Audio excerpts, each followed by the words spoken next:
5,000 guard army troops. This will allow us to borrow these 5,000 troops. As for how to manage the replacement, I suggest that 2,000 of the 5,000 heavenly army soldiers handle ammunition transport, and the remaining 3,000 be divided into 4 groups integrated into the 4 city defenses, each replacing 750 guard army soldiers. Despite not being professional soldiers, the heavenly army has been trained for a long time and can handle this task without significant impact on the city defenses. What do you think?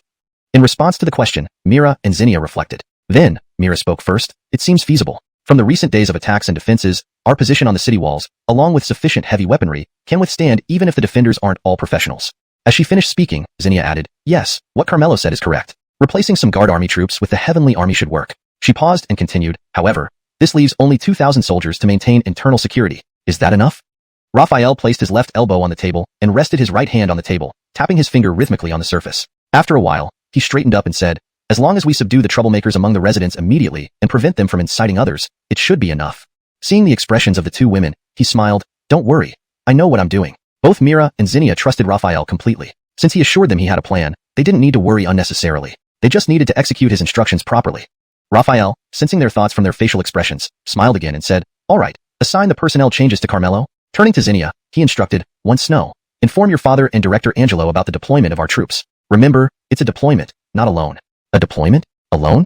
Zinnia paused momentarily, then nodded firmly, understood. Pausing a bit longer, she added, I'll be off then. Raphael nodded, go ahead.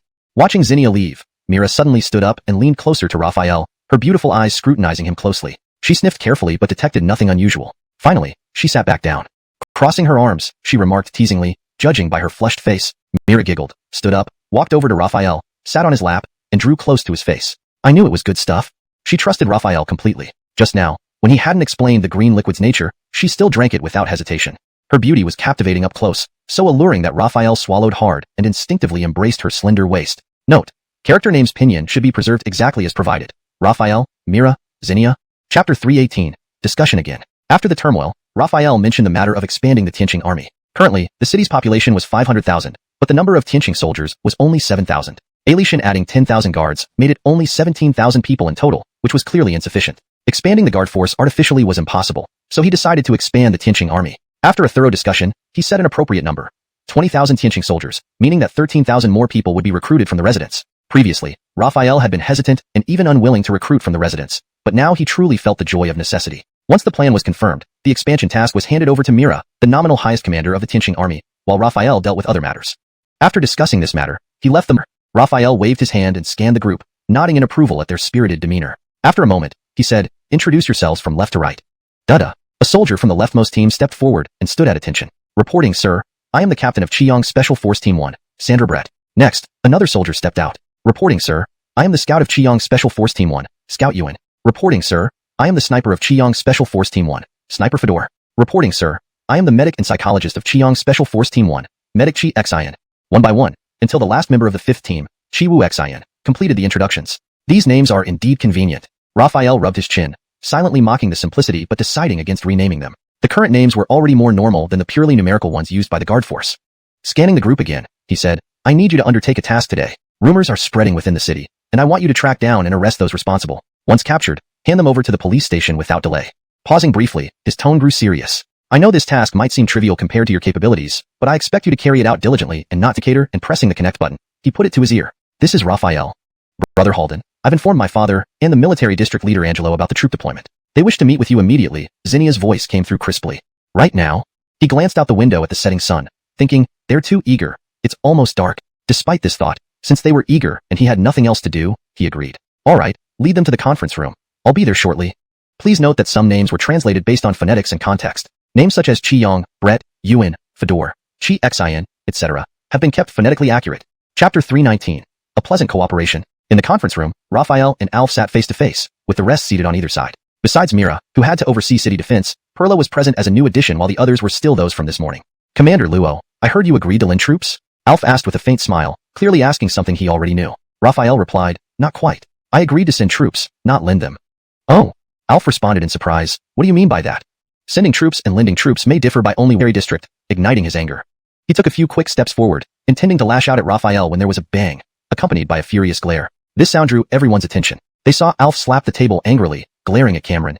Deputy Division Commander Angilon, I hope you don't interrupt while I'm discussing important matters with Commander Luo. The anger in his voice mixed with a hint of undisguised disgust. Cameron was stunned. He had expected Alf to take his side, but instead, he was being reprimanded. Looking at his companions, they all wore calm expressions, showing no intention of supporting him. Angelottenly feeling lost, unsure what to say or whether to stand or sit, Cameron's mind buzzed. At this moment, Alf added, Deputy Division Commander xuanhuan, if you don't wish to participate in these discussions, please return to your quarters. These words made Cameron feel a profound sorrow, as if abandoned by the world. He moved toward the door aimlessly. Upon reaching the door, he glanced back, seeing no one among his companions trying to retain him. Turning away, anger flashed in his eyes, and he stormed off. Alf bowed slightly and said apologetically, I'm sorry, Commander Luo. My oversight and discipline caused this. Apologies. Raphael waved it off. Despite Alf's apology, Raphael, he finally said, only 5,000? Can it be any more?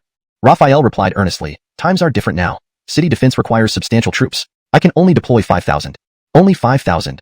Alf repeated, understanding Raphael's resolve. No matter his acceptance, only 5,000 would be deployed. 13,000 troops, heading north into the city. Corpse Temple. Closing his eyes, Alf pondered deeply. After a long pause, he opened his eyes, looking at Raphael and said, 5,000 it is. Pausing for a moment, he continued, when can Commander Luo mobilize the troops? Within 2 days after today, Raphael answered. Agreed. Alf nodded emphatically. Angelottenly, the previously silent Drake spoke up. Raphael turned his gaze to him. Commander Cortezu, what do you want to say?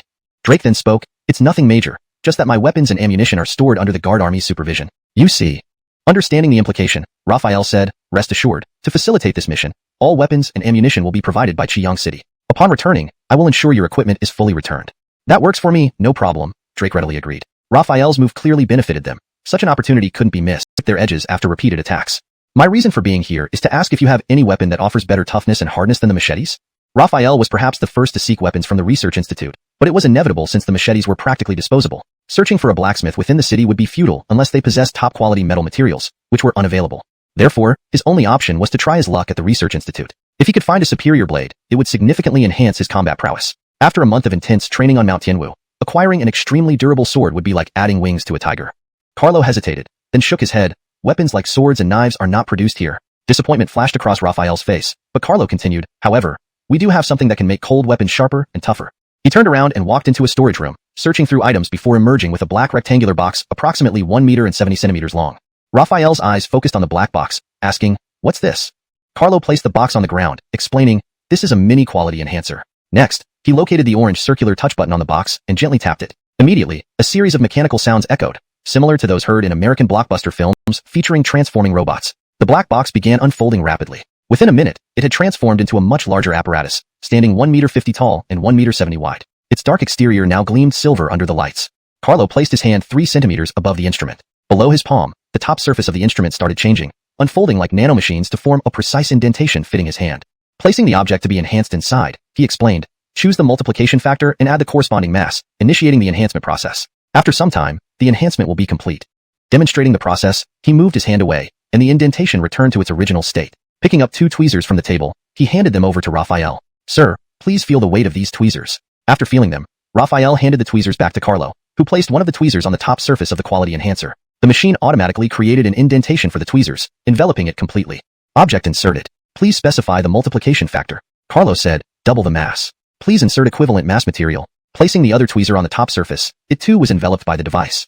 Material sufficient. Quality enhancement starting. Approximately 30 seconds later, the quality enhancer vibrated. It's tier 2 strength zombies without chipping. Its length and style suited Raphael well. Considering it somewhat resembled Damascus steel, he had always called it the Beckett steel sword. Now, inspired by its silver-black color and intricate pattern, he thought, why not call it xuanhuan? Flicking the blade with his finger, it emitted a clear metallic ring. Raphael praised, xuanhuan, a great name. I'm truly a genius. Driving back to the mobile base, he carried the quality enhancer and the sword inside. Inside, Mira greeted him with her soft hair flowing over her shoulders. Noticing what he was carrying, she curiously asked, what's this? Pointing at the black box, she ignored the sword, finding it unremarkable. Raphael placed the quality enhancer on the ground, smiling mysteriously. I'll show you a magic trick. With a tap on the orange button, the enhancer began to unfold, causing Mira to gasp in amazement, circling around to examine it closely. This is a mini quality enhancer, capable of enhancing the mass of objects, Raphael explained. Her eyes widened. It's amazing. Without more explanation, Raphael handed Mira the xuanhuan sword to feel its initial weight. Placing it atop the quality enhancer, the machine accepted it. Object inserted. Please specify the multiplication factor. Double the mass. Please insert a day. The sky was clear and unclouded. Outside the northern gate of Qiyang City, which had just undergone a zombie attack, devastation stretched as far as the eye could see. The area for miles outside the city was scorched earth, exemplifying what desolation truly looked like. Raphael retracted his gaze, looking left and right. Despite the battle having ended, both the Guard Corps and the Tianqing army remained spirited and in high morale. He recalled how, during the battle, although the soldiers of the Tianqing army were not as agile as those of the Guard Corps, they were still competent enough to hold the defenses of the city walls. Angelatingly, footsteps echoed behind him. Turning around, he saw Mira approaching. She immediately said, "Brother Halden, your decision was indeed correct." After the switch, the defensive combat strength was affected, but only slightly. With more experience in siege battles, their military skills will rapidly catch up to the Guard Corps. Raphael nodded slightly, pondering for a moment before asking, "How is the rotation of troops on the other three sides progressing?" Mira replied, "It has been completed. The 5,000 Guard Corps soldiers are now available for immediate mobilization." Raphael then asked, "How about the expansion recruitment for the Tianqing army?" Mira responded, "I've already instructed Alric to design posters and distribute them throughout the streets while simultaneously promoting it manually." Apel chuckled softly, nodding, "That's excellent work. Thank you for the effort." After a brief pause, Raphael suddenly remembered something, slapping his forehead. "How could I forget?" "Curious," Mira asked. "Forget what?" Raphael took Myra's hand, leading her down from the wall. "Come with me. I'll introduce you to a new friend. It's an extremely powerful force. Once Brother Fei and I leave the city, the defense of Qiyang City will fall on your shoulders. Although you're a third-level evolved individual, managing all 4 gates can be overwhelming. This friend I want to introduce has considerable individual strength. You can assign it to guard 1 gate, making things easier for you." Intrigued, Mira didn't know who this she or he was. Upon entering the vehicle, she finally couldn't hold back, asking, "Brother Halden, who exactly is this he?" Raphael gave a mysterious smile, teasingly withholding the answer. "It's it, you'll see soon." Driving from the northern gate to the western gate took less than 10 minutes. As they got out of the vehicle, Raphael looked up at the city wall, noticing several people gathered together, engaged in unknown activities. Their arrival immediately caught everyone's attention. The gathered group quickly returned to their posts, leaving only a golden red furred creature reclining lazily with its elbow propped up on the ground and its palm supporting its cheek. Birds sang brightly, and wisps of smoke rose from Qiyang City. Elation, though zombie attacks could occur at any time. An old saying goes, "A man is iron and rice is steel. Skipping a meal leaves one starving." Thus, breakfast was necessary and should be eaten heartily to endure the morning's labor. While residents prepared meals by the fireside, an open space near the west gate gathered a large force. Soldiers dressed identically in combat gear, wielding identical firearms, supported by infantry, armored vehicles, and tanks. But those standing in front, including Raphael and Alf, knew that this force of over 13,000 was divided. Over 8,000 Xia soldiers and 5,000 Guard Corps warriors. Observing the assembled troops, Alf remarked, "Commander Luo, 2 commanders leading 1 army might not be appropriate. I suggest one of us assume basic command, while tactical orders can be discussed and issued jointly." Raphael agreed, remaining silent for a moment before saying, "Then let's entrust the basic command to you." Basic command meant giving orders, enforcing actions, prohibitions, and stopping them. Since Alf and his men were here to complete a mission, they likely had plans already in place, so delegating this authority to him was fitting. Alf accepted without hesitation or formality. At his command, the soldiers climbed aboard the armored vehicles and tanks. In battle tanks, those rifles, machine guns, single-shot cannons, and so on would have been difficult for ordinary countries to manufacture in the past. Only those nearly industrialized nations had the capability. Oh, and your storm-armed helicopters outperform even the Z-10 in some aspects. I'm truly puzzled. Can you tell me where you obtain these weapons? Their eyes met, and Raphael suddenly smiled. If I say these were given to me by aliens, would you believe it? Alf paused for a moment, then seriously replied, "I do." Raphael was taken aback. Seeing Alf's sincere expression and tone, he didn't seem to be joking or lying. Nevertheless, Raphael didn't dwell on it much. It didn't matter whether Alf believed him or not. What mattered was continually absorbing the population and developing Qiyang City. Thinking about the population, he couldn't help but recall Drake's mention of the military stronghold in the provincial capital with 3 million people. Angeloc, a large number of people, was incredibly tempting. If he could bring the provincial capital under his control, the base population would jump to over 3,700,000, taking a significant step toward the 5 million population mark. However, the occupiers of the provincial capital were the military, not local forces, which made things very difficult. As he pondered, Alf suddenly said, "Commander Luo, it seems the trouble is coming sooner than I expected. So, don't empty your magazines in the first fight. Aim carefully and make each shot count. However, if zombies breach the safety zone, open fire without hesitation to avoid heavy casualties due to ammunition conservation." His words were effective. The soldiers decreased their firing frequency while improving accuracy. If zombies got too close, they still emptied their magazines without hesitation. Meanwhile, evolutionists like Raphael remained vigilant. If any level 2 or higher zombies broke through the gunfire, they immediately intervened. The first battle lasted half an hour, ending with a roar from an evolved zombie. Thousands of dead zombies lay scattered, including some evolved ones. Although no level 2 evolved zombies were found, none of the crystals should be wasted. Administering level 1 evolution crystals to ordinary soldiers would still significantly boost overall strength. After collecting the crystals, the group moved on. Alf approached Raphael to discuss the distribution of the evolution crystals, showcasing his respect. Raphael simply replied, "Distribute them reasonably as you see fit." Since Raphael had spoken, Alf allocated the crystals according to his own judgment, prioritizing those in the most dangerous positions. Time passed quietly. They left the city early morning and it was now noon. By then, Raphael's group had encountered 7 zombie attacks. Several boats, covered in green vines, lay stranded along the bank, obscuring their rusted hulls. Spanning the river, the once grand Angelo Jiang Bridge now resembled the abandoned ships along the shore, overgrown with green vines. The metallic surfaces, where paint had peeled off, were rusted. On the bridge, cars were packed tightly together. Some had crashed into piles, while others had stopped by the accident scenes. These vehicles were now covered in dust, with rust spots marring their bodies. There were also emaciated zombies and half-decayed corpses on the bridge, as well as the bleached bones of deceased people. Large crows, as big as roosters, perched on the railings. Following the Angelojong Bridge to the other side of the Angelojong River, unlike this side, towering skyscrapers dominated the landscape, forming a jungle of steel and concrete.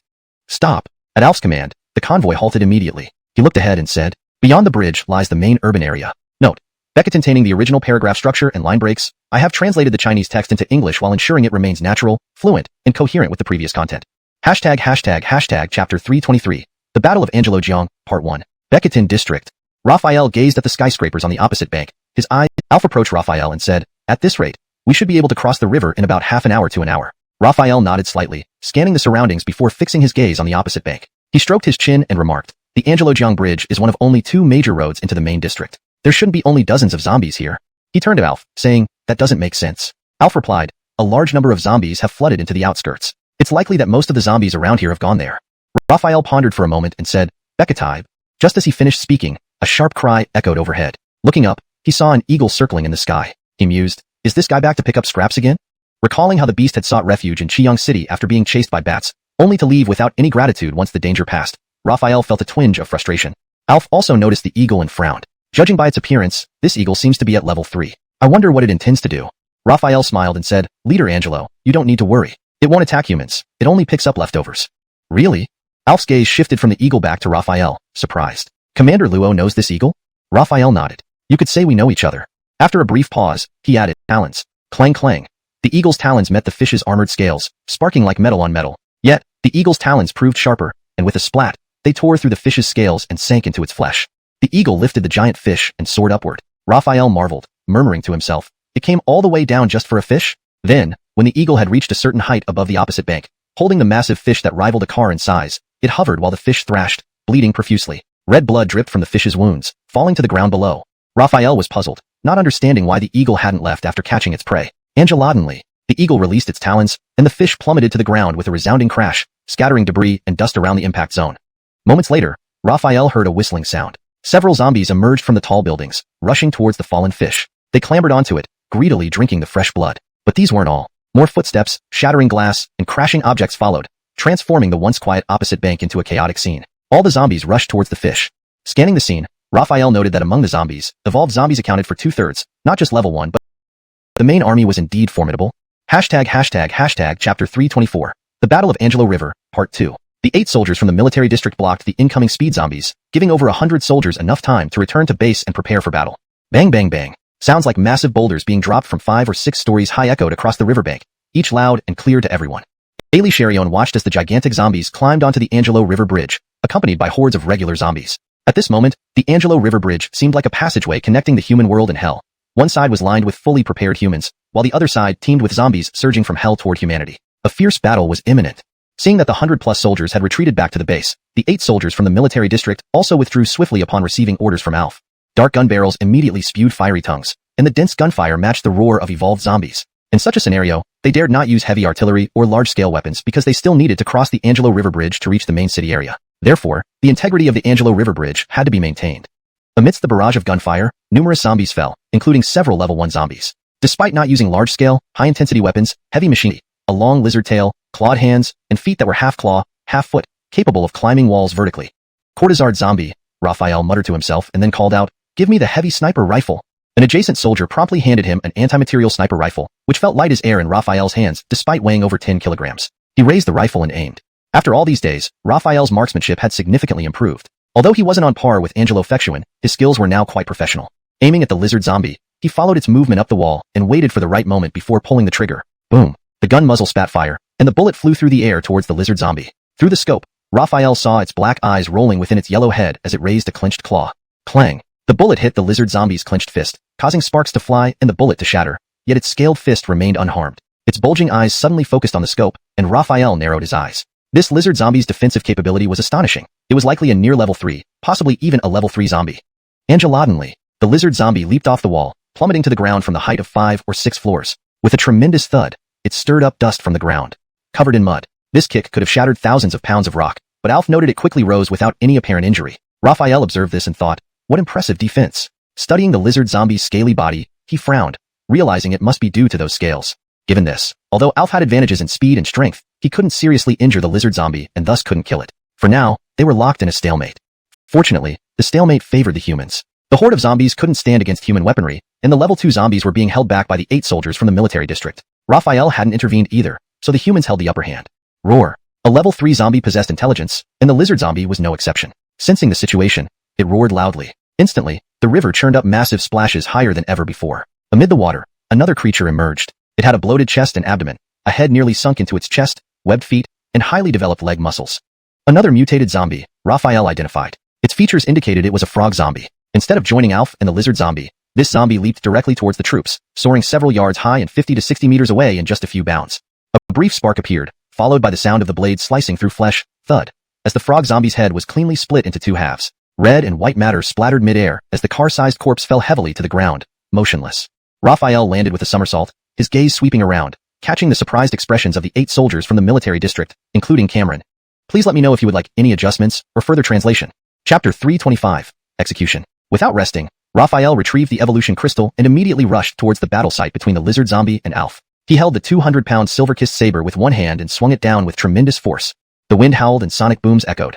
He moved so fast that when the lizard zombie struggled against Alf, it couldn't react in time. It could only watch helplessly as the silver-black blade came crashing down on it.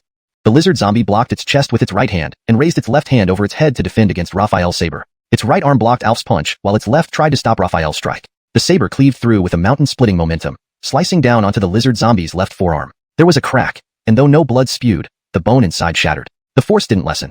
It continued. The silver-kissed saber slashed down onto the lizard zombie's head once more. Clang. The saber struck precisely on the original wound. After a brief metallic clink, it plunged into the brain, sending a mixture of red and white matter splattering out. The lizard zombie, which had a glimmer of life, died instantly. Raphael pulled back the saber, dragging along some of the bloody mess. He saw an evolution crystal lodged within the gash. Without hesitation, he reached in and retrieved it, then walked to the river, where he washed the crystal obtained from the frog zombie brain in the water before tucking it into his undergarment pocket. These 2 third-level evolution crystals were invaluable, capable of producing 2 more third-level evolvers in Xiang City, a feat far beyond what second-level crystals could achieve.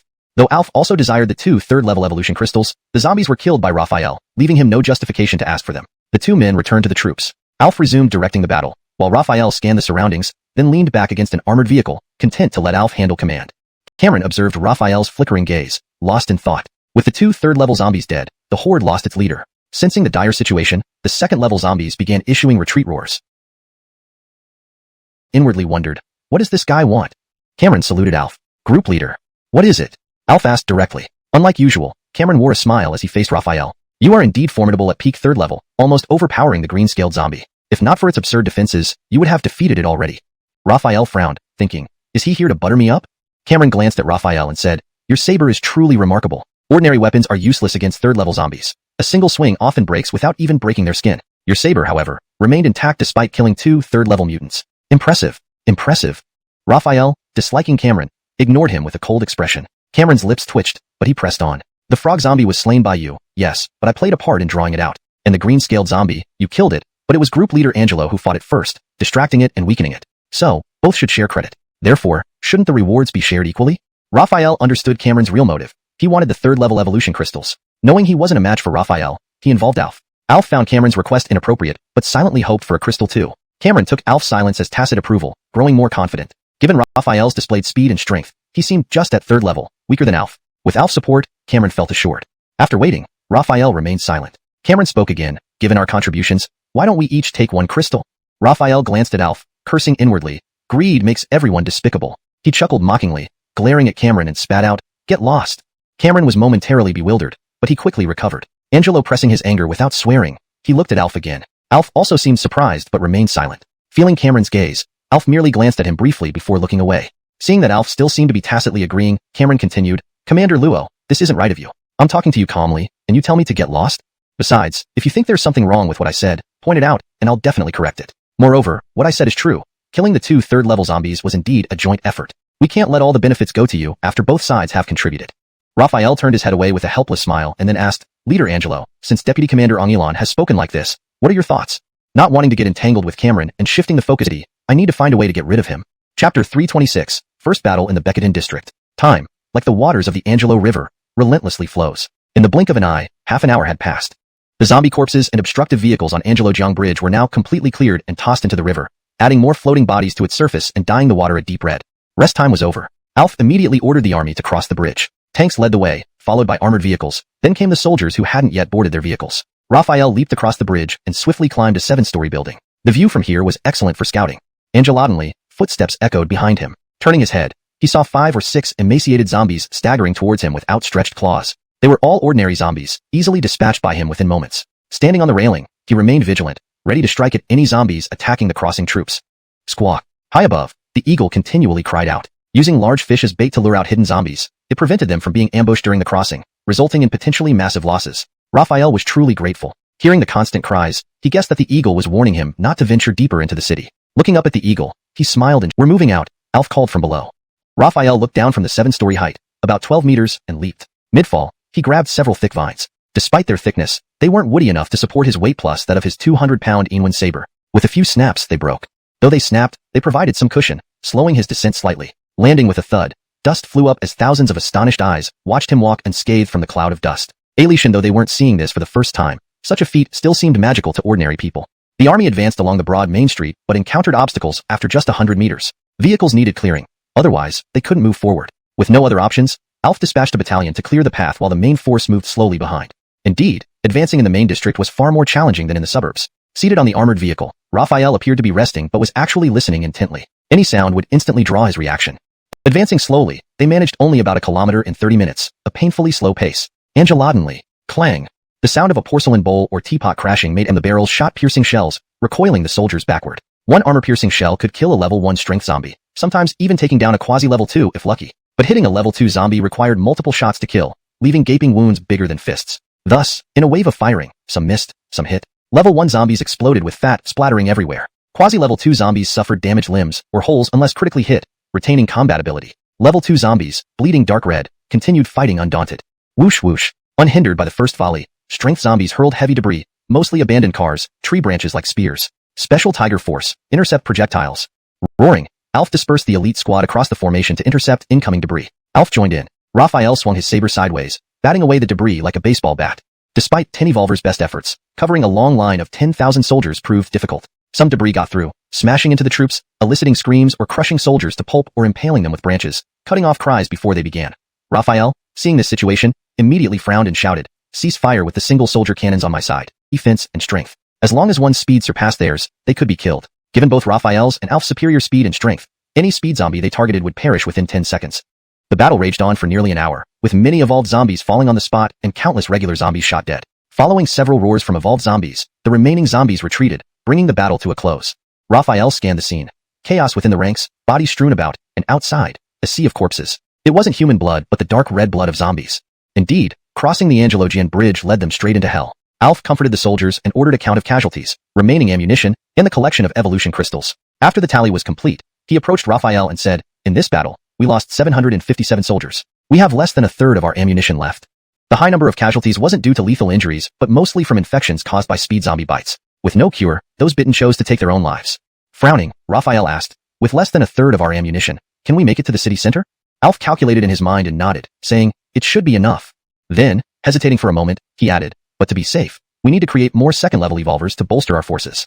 Fewer people will die. Just 2 level 3 evolution crystals. It won't be long before the mission is complete, and I'll report to the military district to compensate you accordingly." Raphael glanced at both men. Alf looked earnest, while Cameron had a faint smile on his lips. Angelodinly, Raphael laughed and said, "Handing over both might not be possible." Upon hearing this, Cameron showed even more surprise than Alf, quickly asking, "Does that mean you can provide 1 level 3 evolution crystal?" Seeing Cameron's excited expression, Raphael sneered inwardly. Then he addressed Alf, "I can give you 1 evolution crystal, but I have a condition." Alf replied, "Please state your terms." Raphael pulled out a tender green level 3 evolution crystal from his inner pocket. Cameron's eyes widened as they fixed on the crystal. Raphael continued, "My condition is simple. This level 3 evolution crystal cannot be given to him." He pointed at Cameron, emphasizing the word used. Cameron froze for a moment, then reacted as if struck by lightning, anger welling up inside him. His face contorted in rage as he pointed at Raphael, sputtering, "Why? On what grounds?" Raphael gave a cold laugh. "On what grounds? Because it's mine, and I can give it to whoever I want. What are you going to do about it?" "Why you?" Cameron seethed with fury, but couldn't find the words to refute Raphael. He turned to Alf, pleading, "Team leader, among the 8 of us, only I am a quasi-level 3 evolver, making me the best candidate for the level 3 evolution crystal." Alf raised a hand to stop him, patted his shoulder, and sighed under Cameron's gaze, looking regretful. He then spoke earnestly, Deputy Division Commander xuanhuan, right now, we need to enhance our overall strength. You're already at the top level of combat effectiveness as a quasi-level 3 evolver. Whether or not you become a level 3 evolver doesn't make much difference. Jensen and David are both peak level 2 evolvers, and would benefit more from the level 3 evolution crystals. Cameron felt a buzz in his head, staggering backward. His foot caught on some debris, nearly causing him to fall. After a moment, he forced a twisted smile and reluctantly said, I'll follow your arrangements. With that, he shot a glance at Raphael, then turned and left. Watching Cameron walk away, the helplessness in Alf's eyes gradually disappeared, and his expression returned to normal. As a military leader, he must reasonably allocate resources. His earlier words were not influenced by Raphael, but were genuinely his thoughts. Timing it perfectly, he deflected the internal conflict onto Raphael, though perhaps not entirely. He turned his attention back to Raphael and asked, Commander Luo, you can now rest assured vibrations of the armored vehicle beneath him, and heard the low rumble of the engine. Angelotantly, he heard a swoosh, turning his head to see 2 figures standing beside the vehicle. One was Alf, and the other was a robust man with a kind demeanor. Raphael knew he was one of the 8 men from the military district, but didn't know his name. Flipping off the roof, Raphael looked at Alf and the man. Alf immediately introduced them. This is Jensen. He heard that the level 3 evolution crystal came from Commander Luo, so he asked me to bring him here to thank you. Raphael nodded slightly, and then said to Jensen, you don't need to thank me. I didn't willingly hand over the crystal. Hearing this, Alf awkwardly looked away, while Jensen still bowed respectfully, stating, regardless, you did provide the crystal, and I owe you for helping me reach level 3. A thank you is necessary. He paused, then solemnly added, thank you. Raphael merely nodded, then climbed back onto the roof, saying, let's get moving. Alf patted Jensen on the shoulder and instructed, go back to your position. Jensen acknowledged and left. After watching Jensen leave, Alf issued the order to proceed. The convoy moved forward as before, with one company of 100 or so clearing obstacles at the front, while the main force followed closely behind. Several hours later, they had encountered more perilous. Hey, if I die, remember to burn paper for me when you return. What nonsense are you spouting? I'm counting on you to do the same for me. We're not ready for old heads to bury young ones. Ha ha ha. Raphael put down his water flask and overheard the conversation between soldiers to his left. They were soldiers from Xiagua, unlike the guard army who were mass-produced, both in combat and rest. They didn't converse much or have many thoughts. These men were all born of mothers and fathers. Facing death so calmly was admirable, but also pitiful. He shook his head slightly, sighed softly, and thought that some things had to be done, and sacrifices would inevitably be made. He hoped that it would all be worth it in the end. The night wind rustled through the leaves as the bright moon hung high, occasionally veiled by passing clouds. Swoosh! A dark shadow zipped across the sky at astonishing speed. Raphael could clearly see it was a bat, though ordinary soldiers couldn't discern it. Swoosh! Swoosh! Swoosh!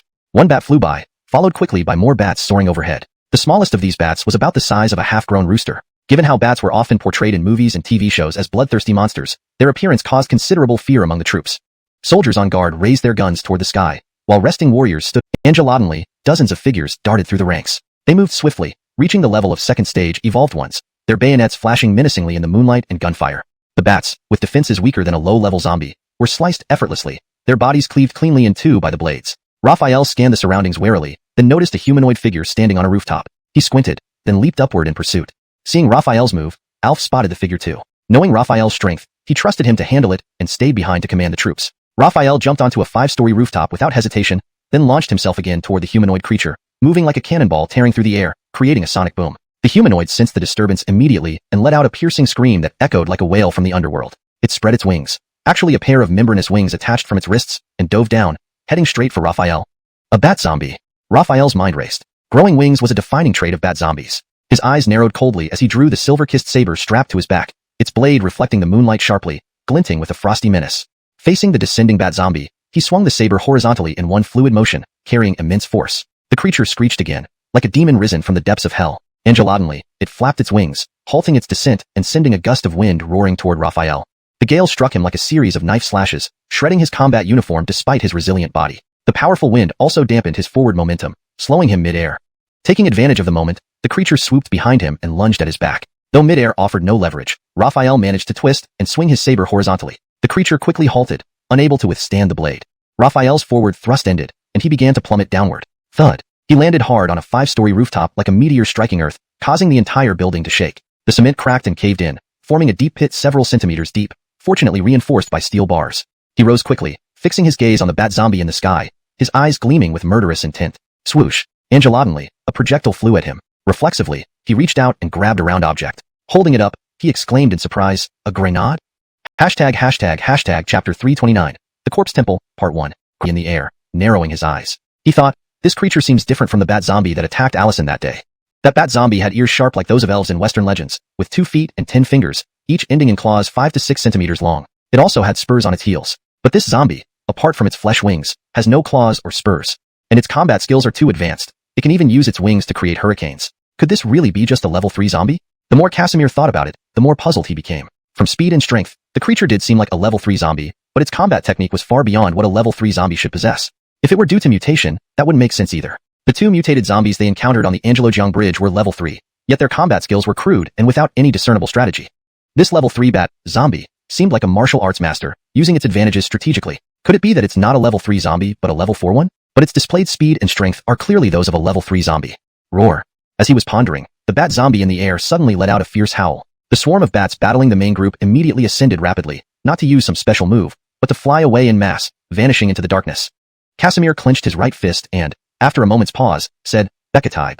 After the bat swarm attack last night, they were fortunate not to encounter any further attacks by zombies or evolved animals. They managed to rest well, recovering some of their strength and spirit.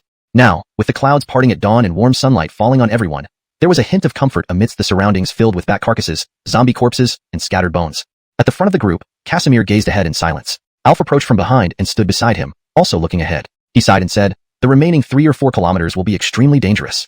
How much ammunition do we have left? Casimir suddenly asked. Not much, Alf replied. After this journey, our ammunition is less than a tenth of what we started with. One more skirmish, and we'll be out of ammo and supplies. He glanced back at the group and continued, our main combat power now isn't guns but those 200 plus evolved. Casimir also turned back. There were 200 evolved, including over 30 level 2 evolved, excluding the 8 from the military district and himself and Cameron. Alishan, the lowest ranking ones, were intermediate level 1 evolved.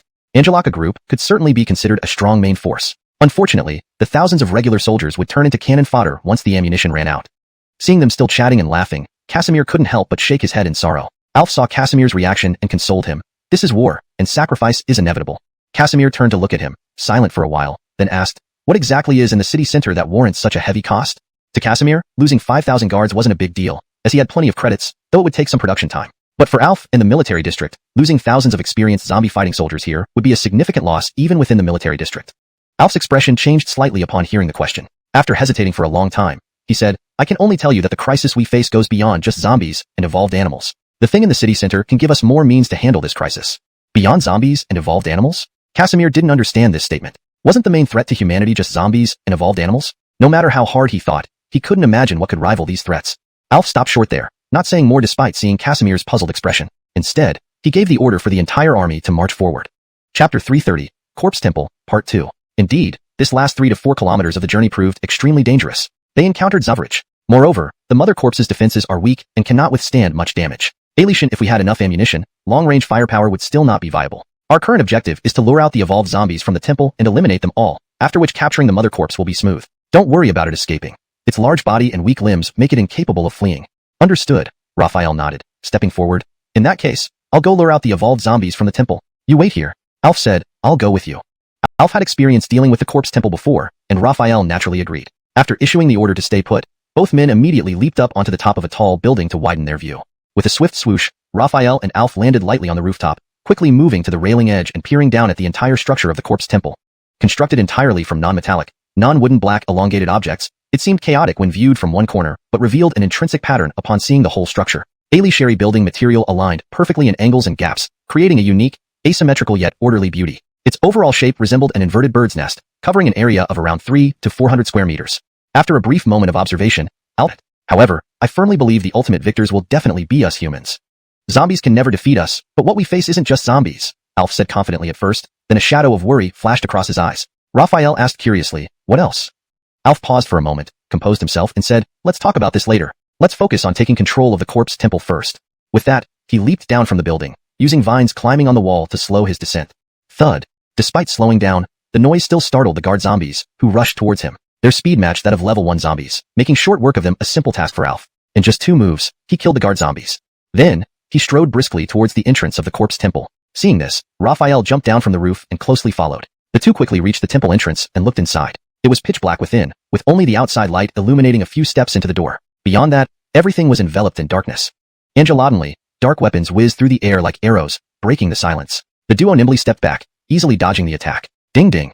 2 clear sounds drew attention to 2 iron nail-like darts embedded in the cement walls. While they observed the darts, another swoosh sounded near their ears. Raphael's crystal lying silently on the ground dropped from the zombie's head he had just killed. He quickly picked it up. By its color, it was a level 2 evolution crystal. This indicated that both zombies they had killed were of level 2. Swoosh, swoosh, swoosh. Angelatingly, consecutive sounds of breaking wind arose. Raphael and Alf simultaneously looked towards the temple entrance. One after another, figures emerged with purplish-red skin and long, sharp claws. Seeing this, they realized all the zombies within the temple were pouring out. The two exchanged glances, nodded, and then leaped in the opposite direction, not to fight, but to return to the main group. Alien, a third-level evolved human, has limits. Strength isn't endless, so they chose to retreat rather than engage an overwhelming number of foes. With the two humans ahead and a swarm of zombies hot on their trail, they raced down the street until they reached a fork in the road. Raphael and Alf turned left without hesitation, and the zombies followed suit. Past the intersection, they entered a 6-lane boulevard, which remained broad despite abandoned vehicles cluttering the way. Ahead, numerous tanks and armored vehicles were visible, but no living humans. Raphael and Alf exchanged another glance and nodded, stopping abruptly before the tanks, turning to face the pursuing zombies. What they saw startled them both. They hadn't expected so many zombies to be inside the temple. 5 stood out with both. The 5 level 3 zombies were particularly formidable, 2 at peak level 3, 1 mid-level 3, and the remaining 2 at low level 3. Alf, demonstrating courage, faced a peak level 3 and a mid-level 3 alone. Raphael dealt with another peak level 3, while Jensen and Cameron faced off against the remaining 2 low level 3 zombies. Thwack! Cameron's swift stroke split the level 2 zombie's head, dropping a pale green evolution crystal which he hastily caught. Just as he felt triumphant, a cold chill ran down his spine. A wave of danger engulfed him. Looking up, he saw a figure charging toward him. Instinctively, he leapt back. But it was a level 3 zombie, too fast for him. Its claw loomed large in his vision, a harbinger of death. Panic exploded within him as he faced certain doom. Angelatingly, a whoosh and a flash of cold steel appeared. A black-silver long knife descended with the force of a mountain cleaving, striking the zombie's claw. Blood spurted as the claw shattered. The blade swept sideways, aided by its momentum and the zombie's forward lunge, severing the creature's neck. Another thwack as it hit the spine, followed by a powerful kick sending the zombie crashing into a roadside tree. All this happened in mere seconds. Realizing Raphael had saved him, Cameron been spared. While pitying Cameron, others admired Raphael's magnanimity. He had come to aid Cameron despite their animosity, which deserved admiration.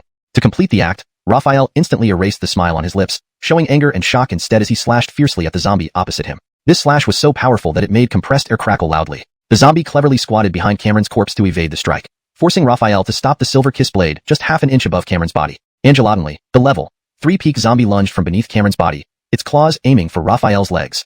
Raphael leaped backward, avoiding the attack. He turned upside down midair, gripping the long blade like a meteor hurtling downward straight towards the zombie's back. The level 3 peak zombie thrust its claws into the ground, pushing itself forward to dodge the overhead strike. The silver kiss blade plunged into the ground, sending sparks flying and stones scattering.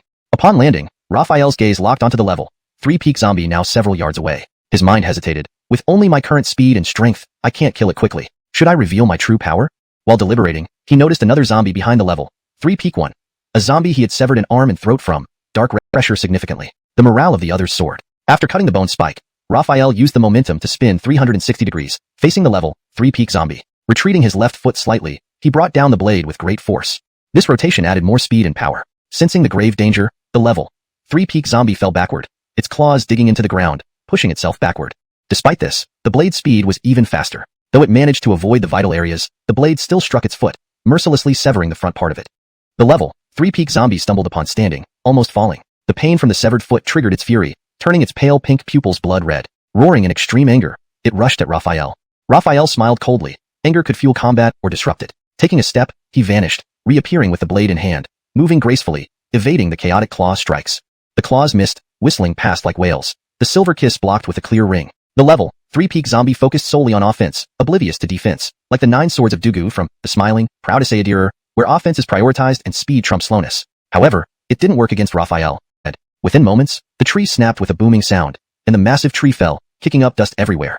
During this time, Raphael didn't stand foolishly waiting for the level 3 peak zombie to get up and fight again. He seized the advantage, crouching down, then leaped upwards with a sudden burst of power from his thighs, holding the silver-kissed knife and slicing downward. Lying on the ground, the level 3 peak zombie saw the formidable man descending from the sky, wielding an incredible weapon. Now calm, it felt immense fear, trying to dodge, but its heavily injured body couldn't evade such a rapid strike. It could only cross its arms to block the knife. The silver-black long knife reflected sunlight, flashing with a cold, chilling glow, radiating astonishing coldness. It sliced down forcefully, evoking the legendary momentum of Erlang Shun Haldang Jin, cleaving Mount Fatiha. Just as Alf was punching away a zombie, he noticed the chill and turned his gaze to see the powerful momentum of the knife slicing through the zombie. He heard a puff, then a clang, and finally a heavy thud. The zombie's arms were broken, and the silver-black long knife crushed its chest, producing a dull sound. The zombie opened its mouth wide, spitting out a mouthful of dark red blood with bits of flesh. Clearly its internal organs had been shattered by this strike. From the very beginning, Raphael took the absolute upper hand. After several rounds, the level 3 intermediate zombie had multiple wounds. Another few rounds later, Raphael struck sharply at its left ribcage, the blade fully penetrating and drawing out, leaving the zombie severely injured.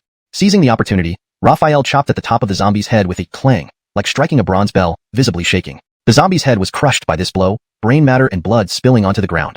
Finally, Raphael sighed, looking at Alf and Jensen's battle, seeing them gradually gain the upper hand. Other warriors, despite being supported by numerous common zombies, were now demoralized after the death of 3 consecutive level 3 zombies, losing their initial advantage. Some zombies began to flee.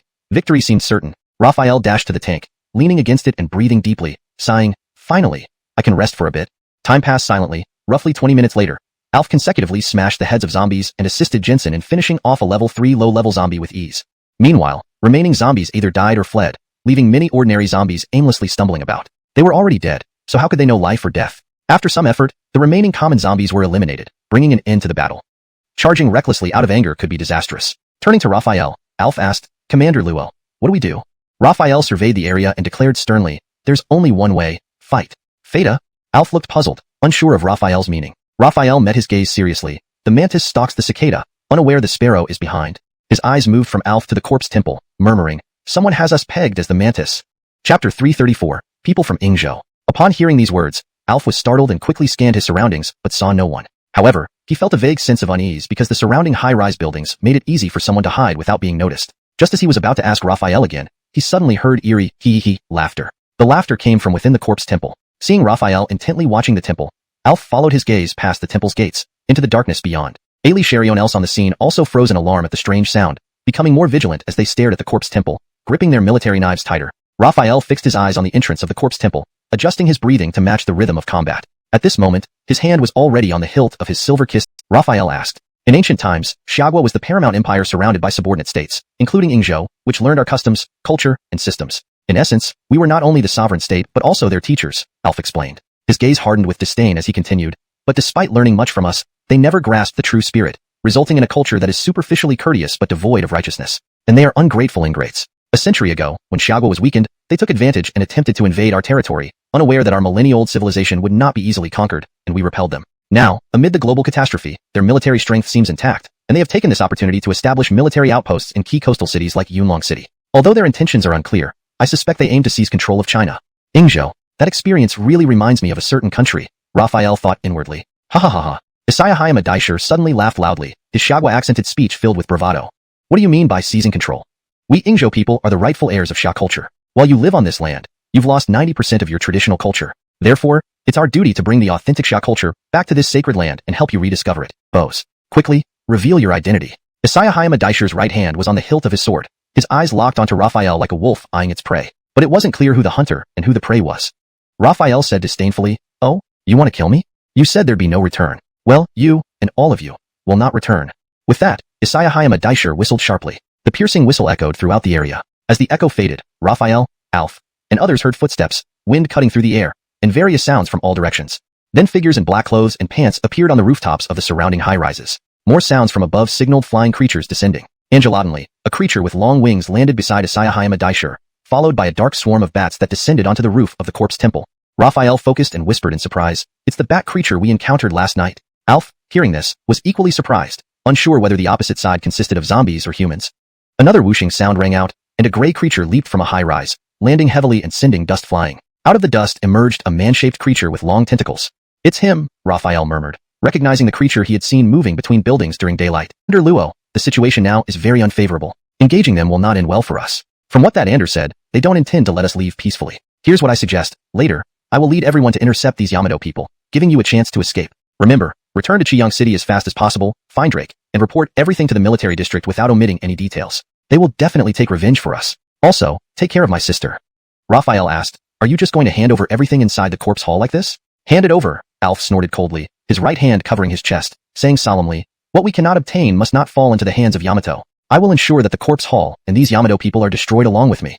Raphael cast his eyes down to Alf's right hand, then withdrew his gaze, grinning and said, "Relax. I said that while the mantis catches the cicada, the magpie waits behind. We are neither the mantis nor the magpie but eagles soaring through the skies. These Yamato people will not return alive."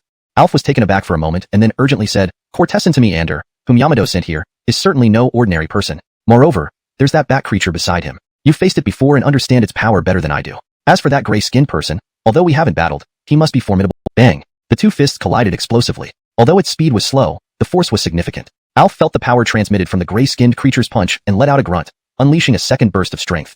Ugh! The gray-skinned creature groaned, stepping back several steps, each one heavy as 1,000 pounds, cracking the ground beneath it. Ander took a step forward and held the gray-skinned creature to halt its retreat. Looking at Alf, he said, "No wonder you're the youngest vice commander of Xia's Jiangnan military district. Despite your exhaustion from such a brutal battle, you still managed to overpower the ant warrior with sheer strength. Truly impressive."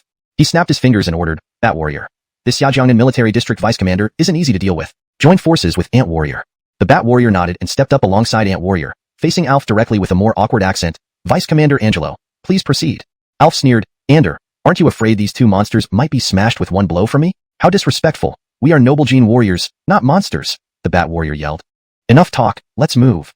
Ant warrior charged at Alf. The bat warrior spread its wings and flew around Alf's head, preparing to attack from the air. Alf clenched his fists, dodging ant warrior's punch. Moving behind, Alf seized the opportunity, dashing forward with incredible speed, slamming his shoulder into ant warrior's chest. A crisp bone-cracking sound echoed as ant warrior was sent flying. Above, the bat creature pursued, ready to sink its fangs into Alf's neck for a taste of precious rank 3 blood. Feeling the imminent danger, Alf thought desperately, Commander Luo should have escaped by now. Angelodinly, a voice rang out, "Humph, did you forget I'm still here? Last night I didn't kill you, but today, your head will surely fall." Chapter 336, True Strength. "I will surely sever your head today." The voice was as cold as frost, seemingly coming from the netherworld. The killing intent was rampant, like a blood sea Rakshas's fierce roar. The bat zombie turned around in surprise, its pupils suddenly constricting. A figure darted towards it at lightning speed. Before it could react, the figure was already behind it, wielding a long knife for a downward slash. The silver-black long knife whistled through the air. If this strike landed, the head would certainly roll.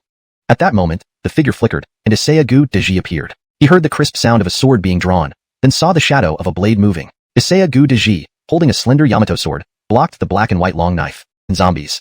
Silver Kiss, nice name, I like it. Your blade is mine now. I'll use it to kill 1,000 xuanhuan, Isaya Gu Deji said shamelessly. Swish. A figure flashed beside Raphael, and Alf appeared, whispering, "As always, I'll hold them off. You escape while you can. Just a quasi-level 4 evolver. I'll cut him down. No need to run." Raphael turned to Alf, suddenly grinning, showing no sign of retreating. "You listen to me." Before Alf could finish, Raphael lunged straight at Isaya Gu Deji. Isaya Gu Deji's gaze locked onto Raphael, and he swung his blade to meet him. Clang clang clang. In an instant, the two clashed over 10 times, the clashing sound sharp and sparks flying. Isaya Gu Deji sneered, "Your speed is too slow, your strength too weak. You're no match for me." His eyes flared with killing intent as he coldly added, "No more games, die." He gripped the blade with both hands, stepped back into a bow stance, raised the long sword over his head, and chopped down swiftly, the motion seamless, faster than peak level 3, reaching quasi-level 4. In his mind, the Xiaguaren before him couldn't possibly evade this swift strike. The body would be split in two, brain matter, organs, and blood spilling everywhere. However, Raphael showed no signs of panic or fear. A smile played on his lips as he said, blood sprayed from the severed neck like a fountain, shooting several meters. Isaya Gu Deji's sudden demise took everyone by surprise. Bat Warrior, Alf, other Injo warriors, and Xiagua soldiers alike. They stopped fighting, their eyes fixed on the scene in shock. Tap tap tap. Raphael strode toward the Bat Warrior, a smile on his face, saying, "I said I'd sever your head today." To Alf and others, Raphael seemed like a heavenly war god, incomparably brave. To the Bat Warrior and other Injo people, Raphael was like an Azura emerging from a sea of blood, instilling terror deep in their hearts. Hearing Raphael's words, the Bat Warrior's face changed. He abandoned his fight with Alf, flapped his wings, and attempted to fly away. Seeing this, Raphael suddenly accelerated, leaving a fleeting image where he stood and appearing instantly before the Bat Warrior. He struck without hesitation, slicing through the side of the bat's wing with a ripsaw sound, causing blood and flesh to fly. With agile footwork, he moved to the other side, slashing upward with Silver Kiss. Another ripsaw, and the other wing was severed. Now deprived of its greatest advantage, flight, the Bat Warrior was helpless. Raphael raised his blade and slashed diagonally, from shoulder to waist, splitting the bat zombie open, its internal organs falling to the ground. It could hear the sound of the blade slicing through its flesh and shattering its bones, followed by an intense feeling of life rapidly slipping away. In just 2 or 3 seconds, it saw Connor and the Bat Warrior approaching it, and then everything went black. Raphael sheathed his blade, stretched his limbs, and said, "Finally, all the bastards are dead." At this moment, Alf walked over. He stared at Raphael, stunned into silence, unsure what to say or ask. He remained silent for a long time before finally asking, "Officer Luo, you?" Before he could finish his question, Raphael directly said, "That's right, I've been concealing my strength. I'm not a level 3 evolver but a level 4. Level 4? Alf was even more astonished after learning the truth. He had never imagined that Raphael would be a level 4 evolver, something he hadn't even seen in military zones. To move with ghost-like speed and leave blurs, that must be incredibly fast. Still overwhelmed, he asked, "How did you break through to level 4? Did you hunt level 4 zombies, or evolved animals?" Raphael nodded with a smile, confirming without outright saying, He wouldn't foolishly reveal the dragon pattern crystal, as fewer people knowing about it was better. It's like how fewer people know a profitable business method, the more money one can make from it.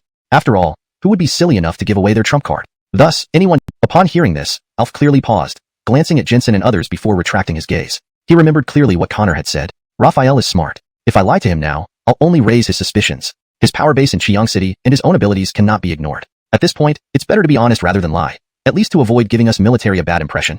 After some contemplation, he sincerely replied to Raphael, given the situation, I won't hide it anymore. There is indeed more in the necropolis besides the Beceternal corpse. It also houses alien technology. Oh, alien technology? Raphael expressed surprise. The God's Race technology mentioned by Connor turned out to be alien technology. But why would alien technology be in the necropolis? Alf reached inside his clothing and pulled out a silver steel sphere with circular pin-like protrusions and cross-hatched lines on its surface. Alf explained, this is called a thunderstorm grenade. We obtained it from the Shanshur City necropolis. Despite weighing only 500 grams, it has an explosive power equivalent to 10 tons of TNT. Raphael exclaimed, just this small thing? It's that powerful? Is it a miniaturized nuclear weapon? Alf shook his head. Though powerful, it's not a nuclear weapon. It's made in case of mission failure. I need to return it upon completing this mission. I see, Raphael understood. He then asked, does that mean there's a thunderstorm compression device beneath this necropolis? Alf shook his head again. We'll only know once we see. Well then, what are we waiting for? Let's enter the necropolis, urged Raphael. After hearing Alf's explanation, he was eager to see the mysterious alien technology beneath the necropolis. If it benefited Qiang City, he wasn't against discussing further with Alf. Just the benefits from the Beceternal corpse alone wouldn't justify the sacrifices made. Chapter 338, The Mother Corpse. Jensen brought a flashlight, and Raphael and Alf entered the corpse temple with their flashlights. Tap tap tap tap. Due to extreme caution, every step they took inside the corpse temple was abnormally clear. Raphael could even hear Alf's breathing. This smell is truly intense. Raphael covered his mouth and nose with one hand, but it did little good. The air was thick with the stench of dead fish, foul and nauseating. Thump thump thump. Heartbeat-like sounds filled their ears. He looked at Alf and joked, Team Leader Angelo, there's no need to be so tense. Your heart's about to jump out. But Alf didn't reply, gripping the flashlight tightly, illuminating the path ahead while keeping it grow rapidly to adult human size, with strength and speed reaching level 1 zombie levels, surpassing ordinary zombies. Mother Corpse. Raphael glanced at the cystic mass, then shifted his gaze to the detached corpse egg. His eyes twinkled before he drew the silver-kissed saber. In one swift motion, he disappeared from his spot, reappearing in front of the corpse egg, slicing through it with a swift stroke. A gurgling sound followed as the egg split open. Dark red liquid oozed out, resembling zombie blood, but without the usual pungent odor. As the liquid flowed, the corpse egg deflated and shrank. Ah! Angelatinely, a piercing howl echoed, as if a demonic spirit from the netherworld had escaped. The mother corpse, seeing her egg being destroyed, was furious but powerless to stop it, expressing her anger through the howl. Ignoring the mother corpse's screams, Raphael continued slicing open the egg, revealing a fetus-like infant zombie curled inside. Its grayish-white skin looked lifeless, having been prematurely hatched by Raphael's incision, causing it to die immediately after birth. Seeing this, Raphael stepped back beside Alf and asked, do baby zombies have evolution crystals in their brains? Alf shook his head. No. That's too bad, Raphael replied with a hint of regret, then scanned the entire mother corpse's body. Noticing its massive form dwarfing even a level 3, a level 4 zombie would require thousands of level 1 zombies. To make the mother corpse produce 1,000 zombies isn't the issue. The concern is the vast amount of flesh needed. For most factions still struggling with basic food security, this won't be an easy task. Therefore, I suggest using level 1 evolution crystals to enhance our soldiers. Thousands of top level 1 evolutionists are far more valuable in large-scale battles than just a few top level 3 evolutionists. He avoided mentioning level 4 evolutionists because he hadn't experienced them himself and wanted to remain cautious. Raphael's initial excitement waned. Increasing population and upgrading bases seemed the right path forward. He wondered what powerful weapons a level 5 base might unlock. Thinking of the provincial military stronghold with its 3 million residents, if he could take it over, it would be quite delightful indeed. His lips curled into a slight smile. Seeing Raphael's unusual expression, Alf asked, Commander Luo, what's wrong? Raphael snapped back, waving his hands hurriedly. Nothing, nothing. This guilty reaction struck Alf as peculiar. He wondered what Raphael was pondering. Deciding to breathe normally rather than risk inhaling the rancid fish smell deeply, he kept his mouth small, whispering, the mother corpse is bulky and weak, unable to escape even unattended. Let's quickly search for the underground entrance. Retrieve the alien, nodding in agreement with Alf's statement. Looking up at the bloated body of the mother corpse, a mass of dozens of tumors and an eerie face like a demon, he wasn't exactly afraid but felt somewhat nauseated. Becking a gesture inviting Alf to proceed, he said, Team Leader Angelo, I'll provide the lighting. Please go ahead. Alf turned his gaze toward Raphael, who deliberately avoided eye contact. Alf understood Raphael's thoughts because even he found the appearance of the mother corpse quite revolting. Knowing he had no choice, he handed his flashlight to Raphael and approached the swollen body of the mother corpse, holding his breath. Taking a deep breath, he embraced the plump, oddly textured body of the mother corpse. Ah!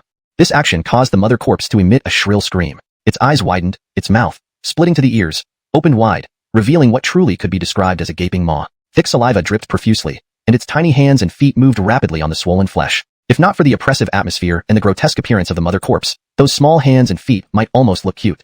Seeing Alf hug the swollen body, though not personally involved, Raphael still couldn't help but feel a shiver down his spine. This was a normal reaction, much like how some people feel repulsed by toads, or bang. A loud noise echoed as cracks spread outward from the point of impact. With one failed attempt, Alf struck again. While the first sound still reverberated within the corpse temple, a second bang rang out. With the second strike, Alf felt his fist break through effortlessly, revealing a 3-meter square void beneath the shattered surface.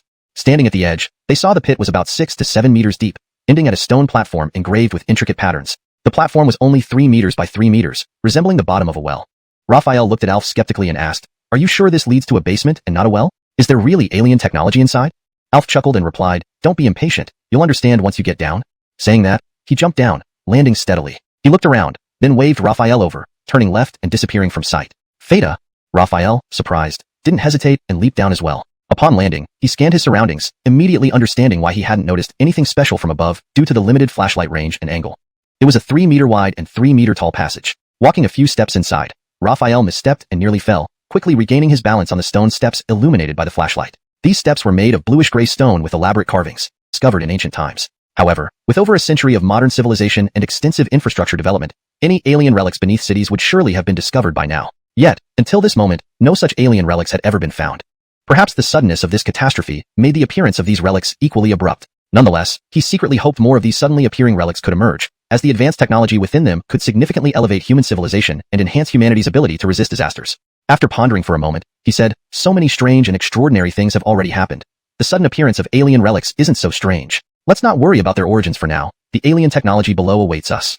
Casimir chuckled and waved his hand, replying, "You're right. Who cares? Let's first secure the alien technology." They reached an agreement and quickly descended the green stone stairs. The staircase spiraled downward rather than sloping straight down. After about 3 or 4 minutes, they had already descended more than 100 meters deep underground. Strangely, there was no sensation of oxygen deficiency or suffocation, nor did it smell like the corpse temple. It felt as if they were still on the surface, completely comfortable.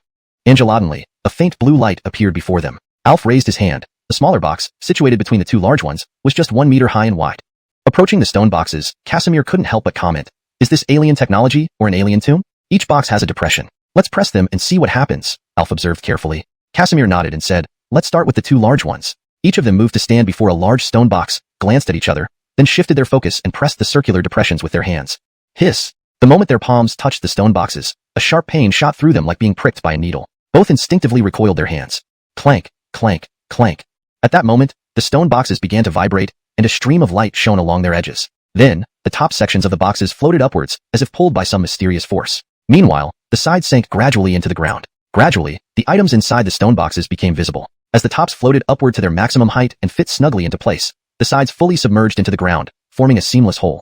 Now, the contents of the stone boxes were completely exposed to Casimir and Alf. In front of Casimir was a gray-black machine with a transparent top, exquisitely constructed. The machine in front of Alf was red and blue, similarly intricate. Early froze, thinking, as a deputy commander, I mustn't appear so unschooled. Look at him.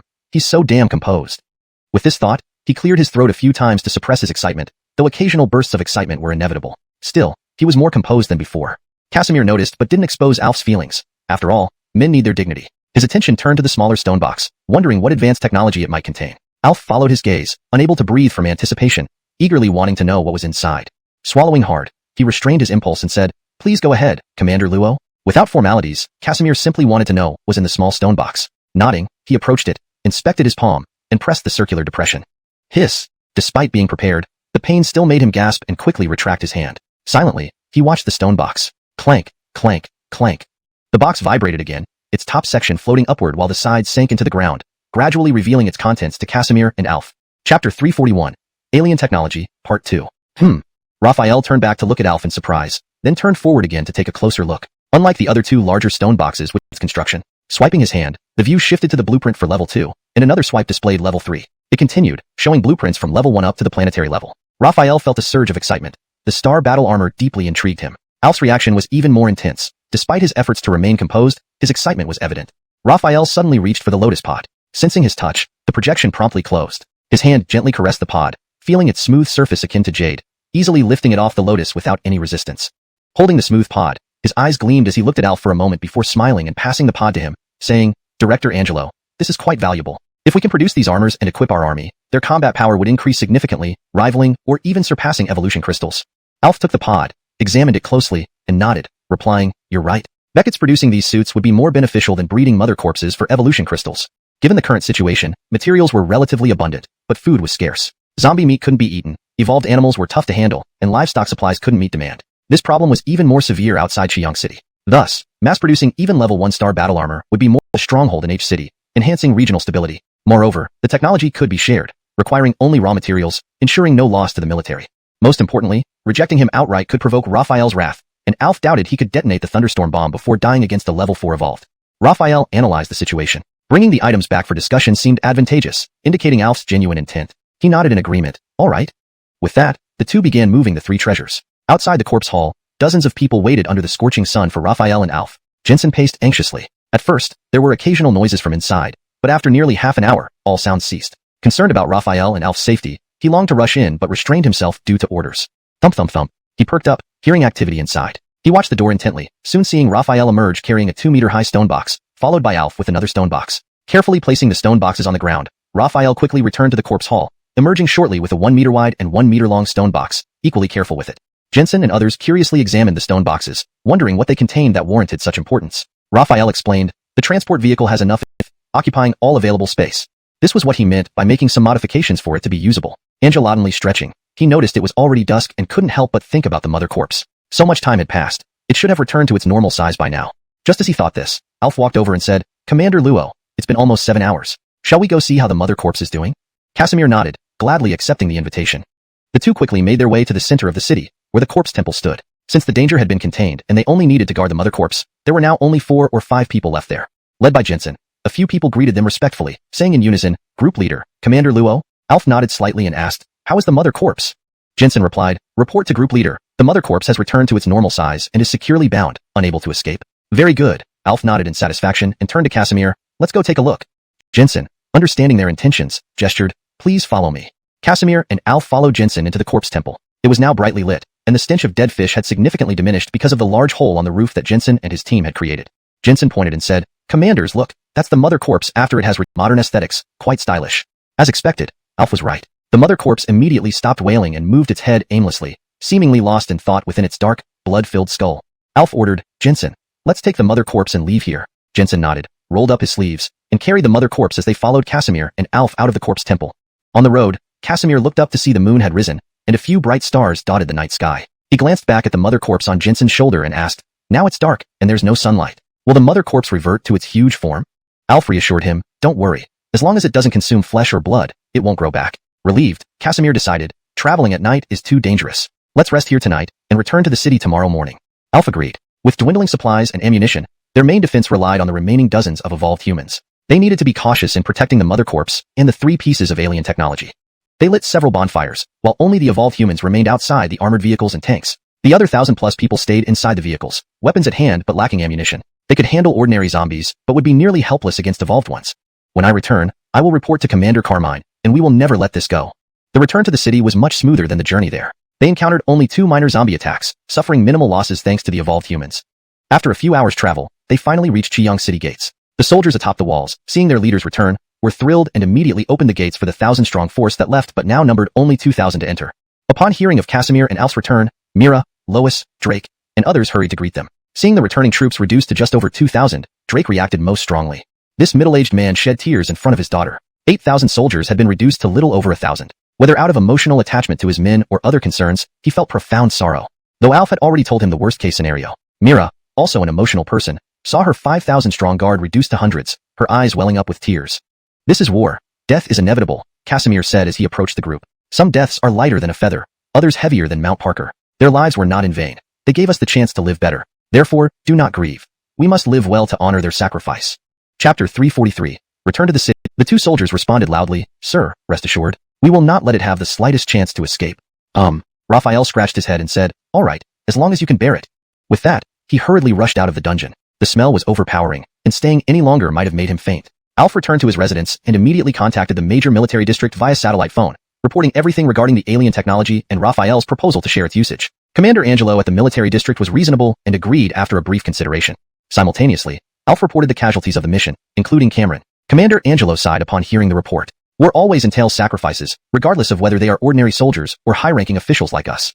After a long silence, Alf solemnly said, As citizens and soldiers of Xiagua, we must be prepared to dedicate our lives for the country. Commander Angelo hummed in agreement.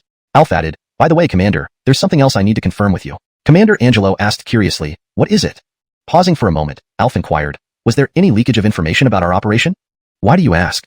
Commander Angelo questioned. Alf recounted the ambush by Isaiah Gu Daiji. Isaiah Gu Daiji. Commander Angelo fell into deep thought and eventually answered, this operator of his clothes before having his head severed. Haha. Commander Angelo laughed quietly for a while before sighing, Raphael is a level 4 evolver. I wonder if it's my good luck or fate. Alf didn't understand Commander Angelo's words, but decided to ask later. Instead, Commander Angelo spoke, alright, once you've arranged sharing the alien technology with Raphael, return. By the way, bring back old Drake. His 8,000 troops are now yours, and there's nothing more he can do there. Besides, you all say the citizens of Chiang City live well, so let's make it a civilian outpost for H City. This way, we can save a lot of manpower. Yes, Commander, Alf replied. Oh, and when you leave a satellite phone for Raphael. A satellite phone? Alf was puzzled. Yes, don't forget. Hearing the beep of the phone, Alf realized the line had been disconnected. Shaking his head, he figured the commander had his reasons for leaving the satellite phone and resolved to carry out the order without further questioning. Looking out the window, he saw bustling, simple-clad residents going about their daily lives. It felt almost ancient, minus the modern equipment of the guard army. It was quite peaceful here. He stretched lazily, thinking aloud, I should find Drake and ask him to send Raphael a message. At the mobile base, Raphael devoured a table full of delicacies. Really? Raphael was pleasantly surprised. Already agreed? Bowling slightly, Zinnia affirmed, yes. So father asked me to tell Brother Halden. Also, Deputy Commander Angelo said that although Commander Angelo agreed to share the alien technology, he didn't specify the sharing plan. Therefore, how to share these 3 pieces of alien technology needs a detailed discussion between you and him face to face. Understood, Raphael mused for a moment and said, then let's do this. Everyone just returned to the city and is very tired, so let's rest today and discuss it tomorrow. Zinnia nodded slightly and replied, I will convey all of this. After a brief silence, she continued to ask, Halden, I heard from father that you have already become a level 4 evolver? Mira exclaimed, a level 4 evolver? For real? Seeing the expressions on the 2 women's faces, Raphael smiled but did not hide it. That's right. I have indeed become a level 4 evolver. Upon receiving the definite answer, the 2 women were even more surprised. Mira hurriedly asked, Halden, when did you break through to level 4 evolver? Why do I have no memory of it at all? Could it be that you broke through while you were away? Raphael nodded and said solemnly, yes, it was while I was outside. I was wandering through deep mountains and old forests when I was suddenly chased by a event should happen once and never again. Zinnia immediately covered her red lips. I misspoke. Hearing the 2 women's words, Raphael felt warmth in his heart and chuckled, changing the subject. No worries, no worries. Come, let's eat. Translation ends here, maintaining the paragraph structure and style as requested. Chapter 344, Joint Discussion. Time flies like an arrow, and days pass like flowing water. In the blink of an eye, it was already the next day. Raphael went to the research institute without having breakfast and inquired whether Halden Cortezing had any machine capable of generating fusion genes. Upon hearing this, Halden Cortezing asked in surprise, Sir, how do you know about fusion genes? Although they can enhance combat power, overall, they aren't something good. Raphael first explained the alien technology, fusion gene extraction device, he had obtained, then curiously asked, why are fusion genes not good? Halden Cortezing explained, Sir, what you might not know is that while fusion genes indeed allow humans to possess genetic skills from other organisms, they also muddle pure human genes. In the process of life evolution, organisms with muddled genes have a high probability of evolutionary failure. Evolutionary failure? Raphael was startled and hurriedly asked, However, for organisms with muddled genes, the success rate drops to only 15%, especially for higher-level evolutions. No wonder I've seen so few third-stage mutant zombies, Raphael nodded, muttering to himself. However, just as he spoke, Halden Cortezing negated his assumption, not quite. Mutant zombies do not have muddled genes. Pausing briefly, he explained, mutant zombies consume the flesh and evolution crystals of evolved animals when advancing from peak level 1 to level 2, thus integrating the genes of evolved animals. This counts as natural gene fusion. However, unlike other species, before reaching level 2, zombies were dead objects with no vital signs, and their original human genes were in a semi-dead state. Integrating other organism genes with their semi-dead human genes results in a perfect fusion, forming new genes, a new species, rather than muddled genes. Raphael realized he had gained knowledge. It's true that expertise comes from specialization. As a layman in this highly specialized field, it's better to listen and ask more questions rather than assume and generalize. Clearing his throat, he asked, I see. So, do you have anything similar to the fusion gene extraction device? Yes, Halden Cortezing responded and walked into the storage room. After some rustling sounds, he emerged carrying a gray iron. Some matters. I'm on my way and will arrive shortly. Okay, came the reply, followed by the call ending. Putting down the communicator, Raphael stepped on the gas and headed straight for the conference building. In the meeting room, Alf, Drake, and others were sipping tea when the door opened with a click. Ailey Cherion turned to see Raphael enter apologetically. Sorry, everyone. I was handling some affairs and kept you waiting. Alf stood up and smiled. No problem. With such a large city like Chiang, there are bound to be many issues. Raphael nodded toward Alf and sat down at his reserved seat, getting straight to the point. Since we're discussing the joint use of alien technology, please share your thoughts, Mr. Angelo. Smiling, Alf nodded and began. Here's my plan. We provide intelligence and manpower, while you provide manpower and ammunition. This makes our contributions almost equal, ensuring fairness. Choose either the evolution crystal quenching device or the fusion gene extraction device to stay in Xiang City, and we'll take the remaining one. For usage, you just need to provide the raw materials. Regarding the star armor blueprints, he paused, then continued, to be frank, although Xiang City is vast and has a strong military force, its industrial manufacturing seems inadequate. Alien with blueprints, producing star armor would be difficult. Therefore, Raphael nodded and replied, of course I agree. Not only do I agree, but we will also hand over the other 2 devices to you. Feel free to take them back. If there's any need, I will send someone with raw materials to visit. Alf couldn't believe it, surprised. He asked, are you serious? Raphael affirmed, absolutely. From his tone and demeanor, he doesn't seem to be lying. Could he really trust us not to keep the 2 devices for ourselves? The alien technology was extremely precious, and it was astonishing how easily Raphael gave up ownership. Anyone, not just Alf, would feel puzzled. Seeing their doubt, Raphael explained, although Xiang City's defense is reasonable, it still can't match the military. These 2 pieces of alien technology are very valuable and should be kept in a safer place. Moreover, I trust the military's credibility and believe they wouldn't deny me access when I need to use the alien technology. A wave of emotion surged within Alf. Raphael trusted them so much. After a long silence, he suddenly stood up, saluted, and solemnly said, thank you for your trust. Commander Luo, rest assured that if Xiang City needs to use alien technology, just come to the provincial capital base of Jiangnan Province, and no one will hinder you. Raphael smiled and said, with your word, Leader Angelo, I am reassured. After pondering for a moment, Raphael added, in the conference room. Beketrigo had previously learned about the importance of alien technology from her father, and thus could not understand why Raphael would willingly reverse a more favorable solution for them, thereby giving up ownership of 1 piece of alien technology. Noticing Beketrigo's puzzled gaze, Raphael smiled at her and said, do you think my approach is foolish? Though she felt that this action might be inappropriate, Beketrigo still shook her head and replied, Brother Halden, since you've chosen to do this, there must be a reason. Raphael walked to the window, his gaze piercing through the glass to see Alf and his team getting into cars below. Under Raphael's watchful eyes, Alf suddenly looked up, smiling and waving at him. Raphael nodded back with a smile. Watching the 2 cars drive away, Raphael finally said, frankly, I don't look favorably upon those 2 pieces of alien technology. The star battle armor does interest me, but as we discussed in the meeting, our Xiang City's industrial foundation is too weak. Alien with detailed blueprints, manufacturing the star battle armor would take years rather than months. So, it's better to give a favor by transferring both the blueprints and equipment to the military. Moreover, Alf promised that once the production line is ready, we can use it to produce star battle armor as long as we provide the raw materials. Pausing for a moment, he turned back to Beketrigo, lips moving slightly, and asked, we should be able to trust the credibility of the Xia Kingdom's military, right? Unsure of how to respond, Beketrigo simply nodded and said, the military's credibility should be reliable. After wrapping up all matters in Xiang City, Alf and his colleagues set off immediately for the Jiangnan Military District's provincial capital base with Drake, 3 researchers, and the 2 pieces of alien technology. As for the remaining 1,000 soldiers under Drake, excluding the evolvers, they were all left in Xiang City, disarmed and living like ordinary residents. Raphael would never allow them to stay as an armed Xia Kingdom military force. These 1,000 highly experienced soldiers did not become mere civilians. Privately, Raphael instructed Mira, observe them for some time. If they prove harmless, consider recruiting them into the Tianqing army. Mira nodded in agreement. All right, I'll handle this matter. Time passed unnoticed as the cold north wind grew more frequent, and the leaves on the branches started to turn yellow. 2 months flew by in the blink of an eye. During this period, Beketrigo, Joaquin, Reed, Orlando, Tucker, and Gustav successfully advanced to level 3 through the life energy extracted from 4 level 3 evolution crystals obtained by Raphael from the main city. Including Mira, Xiang City now boasted 7 level 3 evolvers. The prolonged defense of the city not only consumed ammunition but also resulted in even secretly using them. However, what caused a huge stir was the official announcement that hunting teams could openly use evolution crystals. This led to a surge in the number of registered hunting teams, prompting Raphael to quickly impose limits. No more than 100 teams, each not exceeding 15 members. This quelled the enthusiastic public push to form hunting teams. Furthermore, Raphael issued a command to encourage childbirth, offering food subsidies for each child until they reached school age when it would shift to meal allowances. Mothers were exempt from labor for 10 days before birth and 25 days post-delivery, with grain tickets still distributed. Considering children ate far less than adults, these subsidies could mostly be shared among families. Also, in Xiang City, population meant labor, and labor equated to grain tickets. Alition before this policy was announced, some families had begun procreating vigorously. A batch of children was already born. For those children born before these policies took effect, Raphael applied the same subsidies. Unfortunately, women who gave birth a couple of months ago missed out on the 35-day labor exemption but could hope for it next time. The purpose of this policy was simple, to increase the population. Though every addition required 10 months, each birth represented a significant increase in numbers. There, he whispered. After seeing the round-faced man glance and then withdraw his gaze, the long-faced man continued. I'm not usually one to gossip, but those 3 are really odd. Whether they're working or resting, they don't say a word, like mute bottles. Brother Cortez, you're right. Just now, when I asked one of them for some help while working, I raised my voice almost an octave, and he didn't even look up. If it weren't for him reacting quickly when it was time to eat, I would have thought he was deaf. The round-faced man leaned closer, lowering his voice as if afraid of being overheard. And, shoo, stop. The long-faced man interrupted, which left the round-faced man puzzled. Before he could ask why, a sudden shout from behind caused everyone to turn. It's the commandant.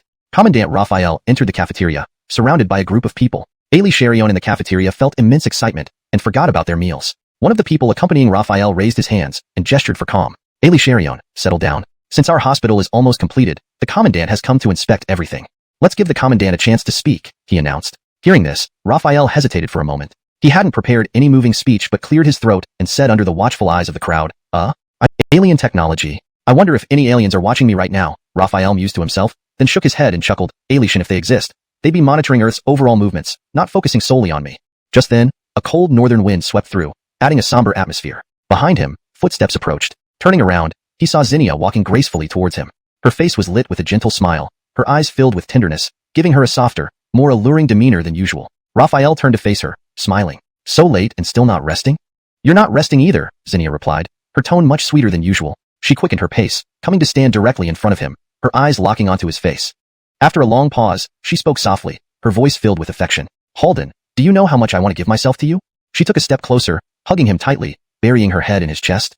Warmth enveloped him, and Raphael chuckled softly, gently stroking Zinnia's hair. Unbeknownst to him, a flash of coldness crossed her eyes. She released him, stepping back slightly, and with a soft, dangerous smile, she whispered, Halden, die. Her voice suddenly turned harsh, not resembling Zinnia's at all. Her warm expression froze into a cold glare, and the ten, adhering to the guidelines provided. Chapter 347, Assassins from Ingzhou, Part 2. Raphael remained calm and unaffected, continuing his questioning. What about your two accomplices? I have no accomplices, the man insisted. No accomplices? Raphael stared into the man's eyes, a sneer forming at the corner of his mouth. Then you can die. As he spoke, his fingers tightened abruptly with a sharp crack, snapping the man's neck. The life quickly drained from the man's eyes.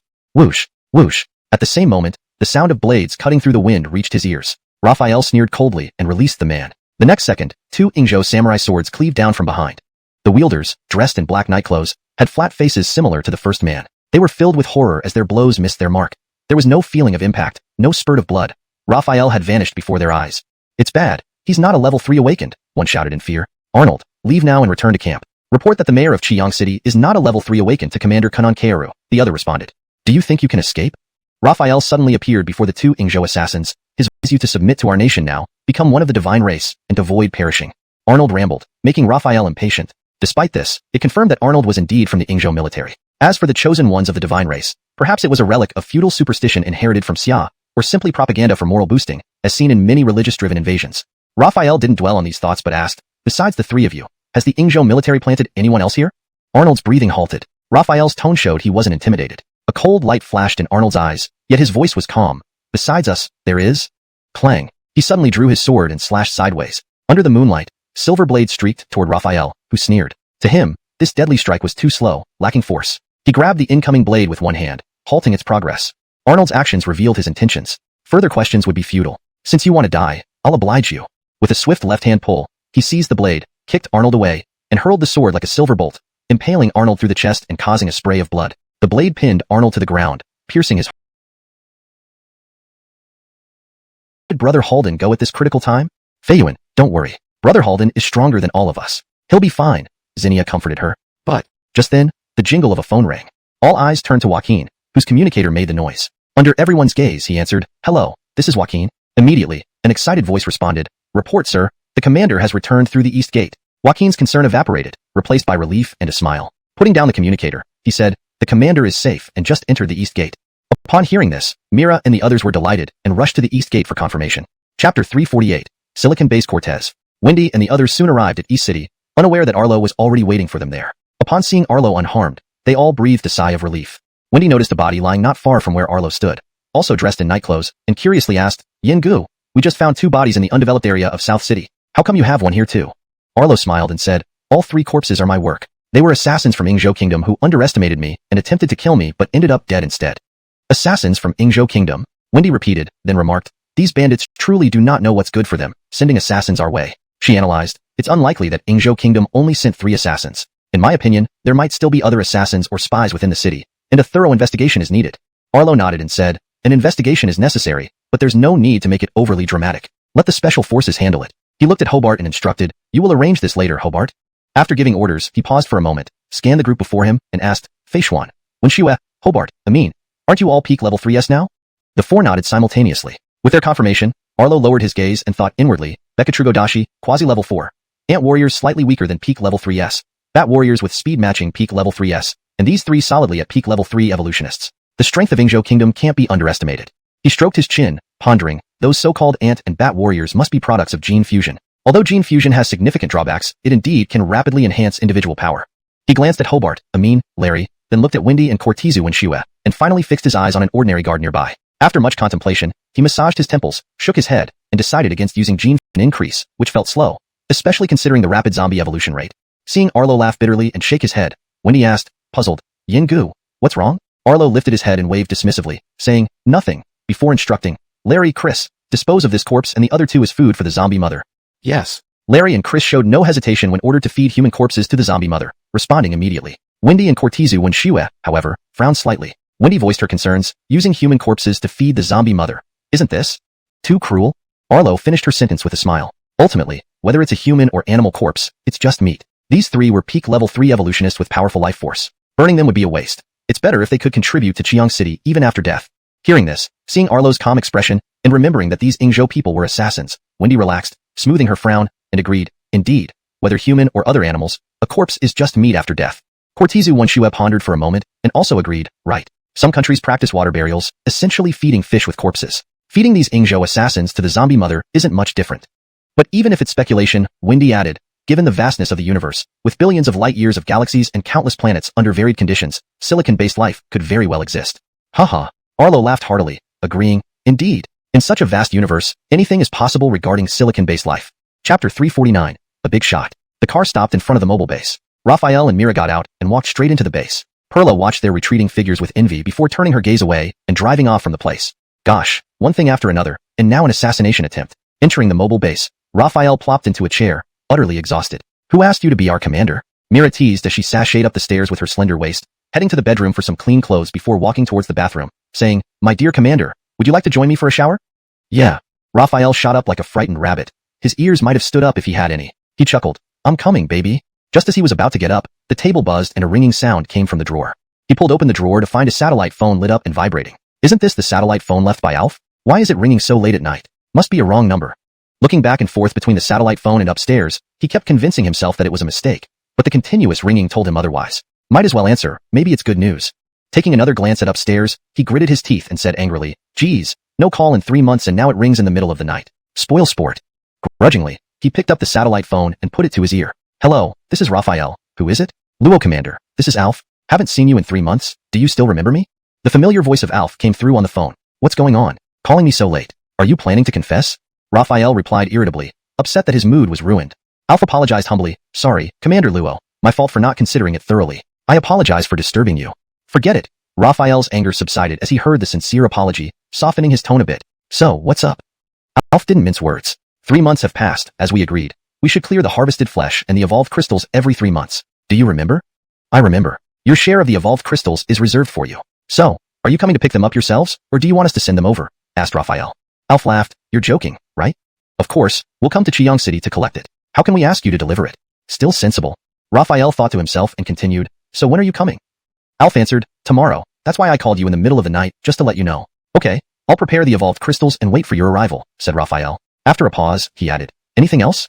Mira whispered, nothing much. Just to let you know, I will go to Qiang City tomorrow and a big shot is accompanying me. Make sure you are prepared. A big shot? Raphael questioned. From your military? Just be prepared, alright? I'll hang up now. Alf hung up immediately after speaking. Raphael took the satellite phone off his ear, frowned slightly and murmured, a big shot? Who could it be? After pondering for a while, he shook his head to dispel those thoughts and then suddenly grinned, dashing upstairs to the bathroom. Baby, here I come. No sooner had the words left his mouth than the bathroom door opened, and Mira walked out, drying her hair. Raphael froze mid-step and asked, why did you finish so quickly today? Mira gave him a sidelong glance. Not really, I even took more time than usual to wait for you. But you were gone for such a long time. Raphael rubbed his nose, looking gloomy, all thanks to your brother.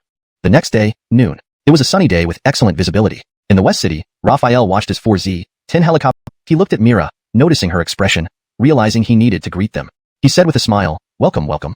Alf replied, Commander Luo, please don't be too formal. Introducing further, he added, let me introduce. This is Vice Commander Selen of Jiangnan Military District. Raphael stood up straight, stepped forward, extended his hand confidently, and said, nice to meet you, General Sean. Qiang City was his personal domain, not under military jurisdiction, so even in front of a vice commander of a large military district, he wouldn't kowtow. Alf introduced Raphael to Selen. Sir, this is the master of Qiang City, Commander Raphael. Selen examined Raphael closely, praising, good posture, I like you. He extended his hand to shake Raphael's and said, hello, my name is Selen. Chapter 350, Selen's Objective, Part 1. Raphael shook hands with Selen, feeling that his skin was no different from any ordinary human. Since the person before him held such a high position, he must not be an ordinary individual, but likely an evolved being. From this, Raphael deduced that this person's life level would not be below level 3. He suddenly smiled and said, the sun is scorching today. Let's go indoors to discuss matters. Selen nodded slightly in agreement. Both parties took their vehicles straight to the conference building and soon arrived at the meeting room. Angel applying 50 kilograms of blood meat daily to the mother corpse for 97 days results in a total of 4,850 kilograms. 43 level 1 evolution crystals obtained in January, 51 in February, 53 in Becketrich, and 13 in the remaining 7 days. Total 160 level 1 evolution crystals over 97 days. Regarding the blood meat, both the military and Qiang City contribute equally, so each party should provide 2,425 kilograms. Evolution crystal distribution. The military gets 40% and Qiang City gets 60%. The military share should be 64 crystals. Qiang City's share should be 96. After meticulously reviewing the report, Alf nodded and glanced at Selen, saying, Commander, the quantities are correct. Selen also looked over the report. This document was prepared solely by Qiang City and controlled entirely by Raphael and his team. At this moment, trust played a crucial role in the settlement's accuracy. Placing the mother corpse in Qiang City indicated the military's trust in the city. Moreover, Raphael had entrusted 2 alien technologies to military management, further strengthening their trust. With a calm demeanor, Selen said, you understand this matter better than I do. Count them to ensure they are sufficient. Alf lifted the bag a few times, smiling, no need to count. I trust Commander Luo. Thank you for your trust, Raphael replied with a bow. A moment later, seeing no one else speaking, Raphael said, since everything is settled, let's conclude. Hold on, young man, we're not done yet. I have more to discuss with you. Before he finished, the rarely speaking Vice Commander Selen interrupted. Raphael inwardly thought, no one comes without a reason. These important people indeed have purposes beyond mere observation. What could he want? Smiling, he said, General Sean, what do you wish to say? Selen's face bore a serene smile, authoritative despite its gentleness. He nodded slightly and said, the mother corpse isn't under my jurisdiction, and I'm not here for the evolution crystals it produces. I'm here for you. For me? Raphael asked, puzzled. Selen nodded. I heard you're a level 4 evolved fateman. Can you demonstrate it? Demonstrate? Treat me like a monkey? Raphael felt irritated, but refrained from expressing it outright. After composing himself, he said, demonstration isn't necessary. If General doesn't believe me, then so be it. Though phrased tactfully, it still came across as somewhat brusque. However, Selen's smile broadened rather than showing anger. All right, I trust you. Emphasizing the word you, Raphael understood the implication, that they only needed his personal assistance. But while he was a level 4 evolved fateman, he was still only one man. Facing tens of thousands of soldiers, escaping would be easy, but going head-to-head would be pure suicide. He responded, please, General, speak plainly. Selen smiled faintly and glanced at Alf. Understanding the meaning in Selen's eyes, Alf immediately stood up and ushered the others out of the meeting room. Selen maintained his smile without speaking. Raphael caught his intent, nodded, and said to Mira and the others, you all go out. As the others left the meeting room, only Raphael and Selen remained, seated face to face. Both could clearly observe the subtle expressions on each other's faces. Evolved fatemans had excellent vision. If Raphael wished, he could even see the fine hairs on Selen's face. He opened his palm and said, now it's just the 2 of us. What exactly do you need, General? Please tell me. Selen twitched his ears slightly, confirming that there was no one outside the door, no one below the window, then began to speak. It is as I said earlier, the military needs your help. Currently, Ingzhou invaders are occupying various parts of our country, and more brazenly, have established a military base and even more formidable, capable of surgical strikes with missiles. Imagining a missile dropping unexpectedly from the sky, one that could potentially take down even a level 4 evolved fateman, highlighted the danger. Thus, the best defense against such high-tech weapons was to blend into the crowd so the Xia military wouldn't use them for fear of civilian harm. Similarly, the Ingzhou base in Yunlong City likely used civilians as shields, effectively holding the Xia military hostage and preventing the use of advanced weaponry. Realizing this wasn't a total assault plan, Raphael deduced what Selen needed him for. Taking a deep breath, he asked, given your words, a direct strike is out of the question. So, we're looking for alternative methods. As the old saying goes, catch the king first. If my guess is correct, you're here because the military intends to execute a decapitation operation, aren't you? A faint smile spread across Selen's lips, and without any hesitation, he nodded. Exactly, a decapitation operation. A sherry bit of strength gained by these bandits is another threat to our Xia. Therefore, we must act quickly to dismantle their operation. While the base claims to be a military facility, in reality, it's nothing of the sort. The leadership consists of Ingzhou personnel, but the lower ranks and laborers are all therefore, for the sake of the 4 million civilians in Yunlong City, young friend Raphael, I ask you to please help me. Selen being 70 years old surprised Raphael. He didn't look a day over 40, probably due to enhanced life levels extending his lifespan. However, focusing on Selen's words, Raphael sensed genuine emotion in his tone and expression. Falling silent, Raphael contemplated for a long time before finally meeting Selen's intense gaze. He replied firmly, all right, I'll help you. Chapter 352, Provincial Capital Stronghold. Selen was inwardly overjoyed when Raphael agreed, but he maintained his composed smile without any exaggerated facial expressions or body language. After all, He was the deputy commander of the Jiangnan military district, and his self-control far exceeded that of an ordinary person. Raphael's agreement stemmed from genuine emotion, but not entirely. From Selen's words, it became clear that the Yunlong City military base in Yingzhou country had a population of over 4 million people. To put this into perspective, the provincial capital stronghold of the Jiangnan military district only had around 3 million people. If he could incorporate this so-called military base into his city-state, the population might directly exceed 5 million, meeting the conditions for upgrading. Angelok an opportunities world. Selen, in his 70s and having witnessed Xia country's rise from poverty, couldn't help but feel proud at Raphael's expression. He said, indeed, 50 million. Otherwise, how could Yunlong City be called the world's most populous city? After several moments, Raphael's awe subsided, and he returned to the topic. Beckety, I asked General Sean, how can I assist? Does the decapitation operation already have a concrete plan?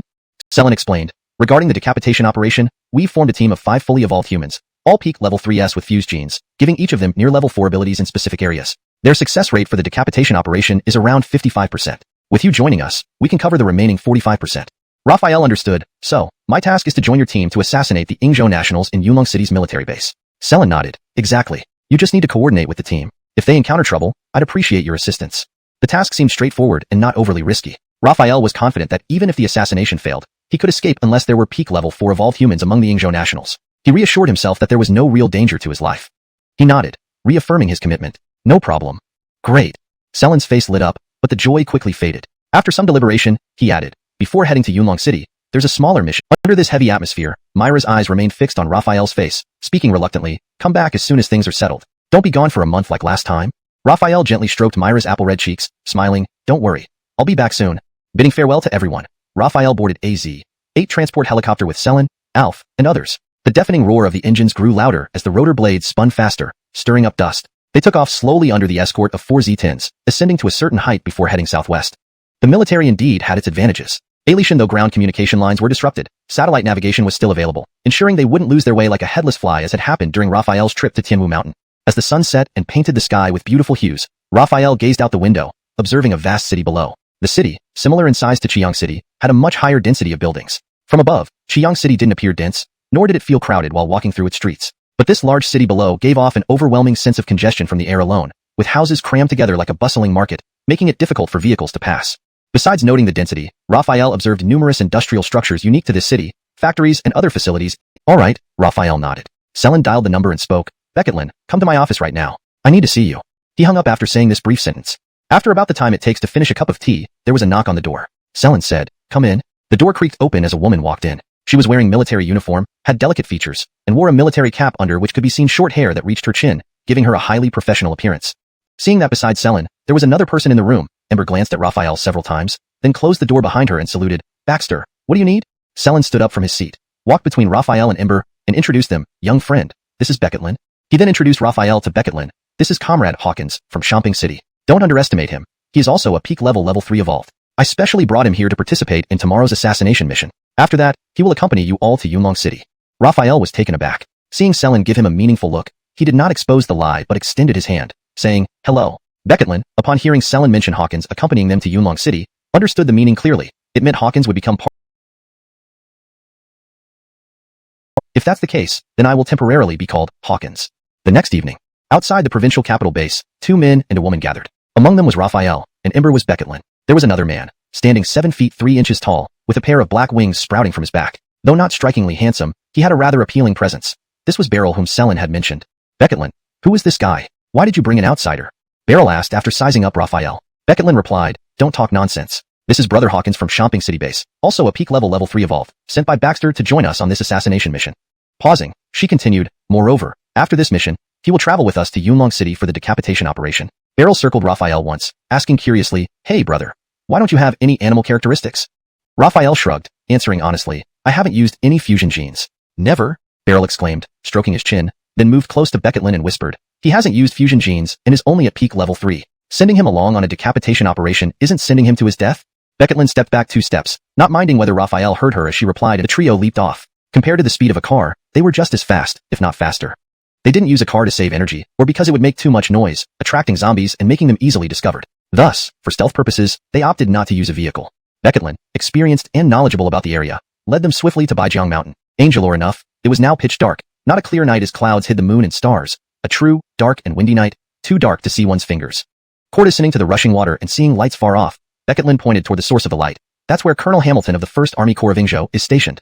Raphael gave her a curious look, noting mentally, and couldn't help but ask, General Becketlin, you seem quite familiar with this place. Becketlin held the rank of Becketor General, so addressing her as General Becketlin was appropriate. Hearing this, Becketlin laughed and explained, it was me who discovered Colonel Hamilton's location. How could I not be familiar with it? Understanding dawned on Raphael, and he didn't ask further. Chapter 354, Angel's Successful Assassination. After waiting for a long time, Tess suddenly put on her night vision helmet and said, it's about time. Let's make our move. Casimir took off the night vision helmet from his back and examined it. The millet furled his wings, grabbing Tess with his left hand and extending his right hand to Casimir. Hold on to me, and I'll take you across the river. Casimir immediately grabbed Beryl's hand. With a powerful leap, Beryl soared into the air, flapping his wings and swiftly crossing the nearly 30-meter-wide White River while carrying the two of them. After setting Casimir and Tess down, he flew straight toward the distant firelight, as Tess had instructed, which marked the campsite of General Hamilton's 1st Legion. Follow me, Tess said, and she leaped forward, heading toward Hamilton's encampment. Casimir glanced back at the stone bridge, then quickly followed her. They soon reached Hamilton's camp and hid behind a mound, cautiously peering out. Several tents were visible, some with bonfires burning in front of them, where soldiers lounged around, enjoying roasted meat, a scene of simple contentment. Looking at this scene, Casimir thought to himself, this is supposed to be an elite unit? There aren't many people here at all. Angelotantly, a rustling sound came from behind the grasses, and Casimir and Tess turned around to find Beryl. He immediately reported, there are 5 tents total. 4 smaller ones surround a larger purple tent, which should be Hamilton's command tent. Hearing this, Tess analyzed, so, Hamilton should be in the central main tent. Beryl nodded. Logically, yes. Tess refocused on the campsite, thinking for a moment before she said, we won't rush. Let's wait until the soldiers eating and drinking return to their tents before we act. Time quietly passed. Enchantually, the camp soldiers extinguished the bonfires, leaving only 2 guards on watch, while the rest retired to their tents. At that moment, Tess ordered, Lu Yi, stay here and follow my commands. If I say come, join us. If I say go, it means it's urgent, and you should retreat to base immediately. Got it? Got it, Casimir replied. Good. Tess nodded and then told Beryl, let's do it. Beryl flew up high, while Tess dashed forward with incredible speed, reaching the level of a near level for evolutionist. Under Casimir's watchful eyes, Tess moved like a ghost, silently eliminating the 2 guards and entering the largest tent. Above, Beryl circled without making a sound. Angelotantly, there was a loud bang. Casimir turned his attention back to the camp and saw the main tent swell outward as its door flap flew skyward. Then came another intense thud, and a figure burst out of the tent. Luyan clearly recognized that it wasn't Tess but someone else. The commotion woke the sleeping soldiers, who rushed out of their tents, weapons in hand. At this moment, Casimir heard them speaking Xiao language, suggesting these soldiers might not be from Ingzhou. Boom. Just then, an explosion occurred overhead, and Beryl dove downwards, breaking the sound barrier and reaching subsonic speed. Approaching the ground, he flapped his wings violently, creating a whirlwind that knocked the soldiers off balance and blew several tents away. Taking advantage of the chaos, Tess burst into action, her weapon flashing like venomous fangs, each strike taking a life. Bloodshed spread rapidly, and Tess's weapon dripped with crimson. By the time the figure realized what was happening, all the soldiers in the camp lay dead by Tess's hand. The man's expression was one of rage, spouting incomprehensible words in Ingzhou dialect. Though unintelligible, the tone suggested he was uttering insults. Prepare to die, Tess shouted, charging forward with her weapon aimed directly at Hamilton. Hamilton moved swiftly, managing to dodge Tess's attacks, resulting in a fierce standoff. Seeing this, Beryl flew back into the air, focusing intently on Hamilton, ready to strike. With the coordination of Tess and Beryl, within 30 rounds, Hamilton found himself at a disadvantage. If this continued, he would certainly die. Casimir, hidden nearby, frowned and muttered to himself, Bekatradeni Daisuke, the 2nd Legion commander, has quasi-level, chaotic, but effective under the barrage of his blades. The dual knives were specially forged, no less sharp than the samurai swords of Ingzhou, each slash leaving open wounds on Hamilton's body, blood splattering everywhere.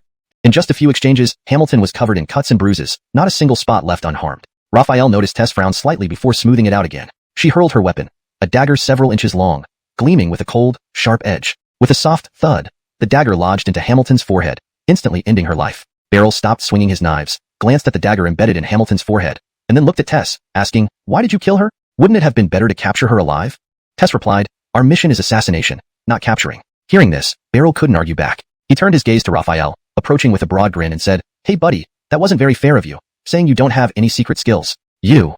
He mimicked Raphael's move of tripping someone, saying, this trick was completely unexpected. Who would have thought a peak, level 3 human like you would use such a childlike method? Ha ha ha. Raphael scratched his head with a laugh, delivering an impeccable performance that conveyed the embarrassment of a novice. Guards recognized them and allowed them to enter the office building without any hindrance, leading them to Selen's office door. Bang bang bang. Penny knocked on the door, and almost immediately, Selen's voice came from inside. Come in. They pushed open the door and saw Selen still in his military uniform, reviewing some documents. Upon seeing the trio, he put down his papers and smiled, asking directly, how did it go? Penny replied, it went smoothly. The target has been destroyed. Selen beamed with satisfaction. Very good, very good. Previously it was Ander, and now it's Chavez. The commander of the Yamato military base probably has no place to cry. Deputy Commander, Brother Hawkins really deserves credit for this operation. If not for his swift move, Chavez might have escaped, Beryl said, patting Raphael on the shoulder. Raphael looked at him. The guy was carefree and talkative, seemingly unreliable, yet unexpectedly stood up for him. Selin asked curiously, what do you mean by swift move? Beryl didn't hold back, recounting in detail how Raphael had blocked Chavez. Selin chuckled, praising, good. In real combat, adaptability is crucial. Penny watched this scene impassively, the laughing Beryl, the pleased Selin, and Raphael who acted like a somewhat introverted rookie. After a long silence, she spoke. Commander must be the same. Just like our military system, Deputy Chief Alf is a peak third-tier evolved fateman, whereas I, despite being Deputy Commander, am only an early third-tier evolved fateman. This mainly stems from differing responsibilities. He leads frontline battles, while I handle strategic planning in the rear, thus naturally requiring different levels of strength. His personal combat ability needs to be stronger, while mine doesn't need to be. Additionally, in our military, whoever slays zombies or monsters gets their evolution crystals. It's all based on individual capabilities. Therefore, Chavez being weaker than Ander could be due to the rules in their country, nothing out of the ordinary. After a pause, Selin continued, as for the elite forces only having 2 or 3 dozen people, he thought for a moment before explaining, the information was provided by Penny, and perhaps she exaggerated a bit.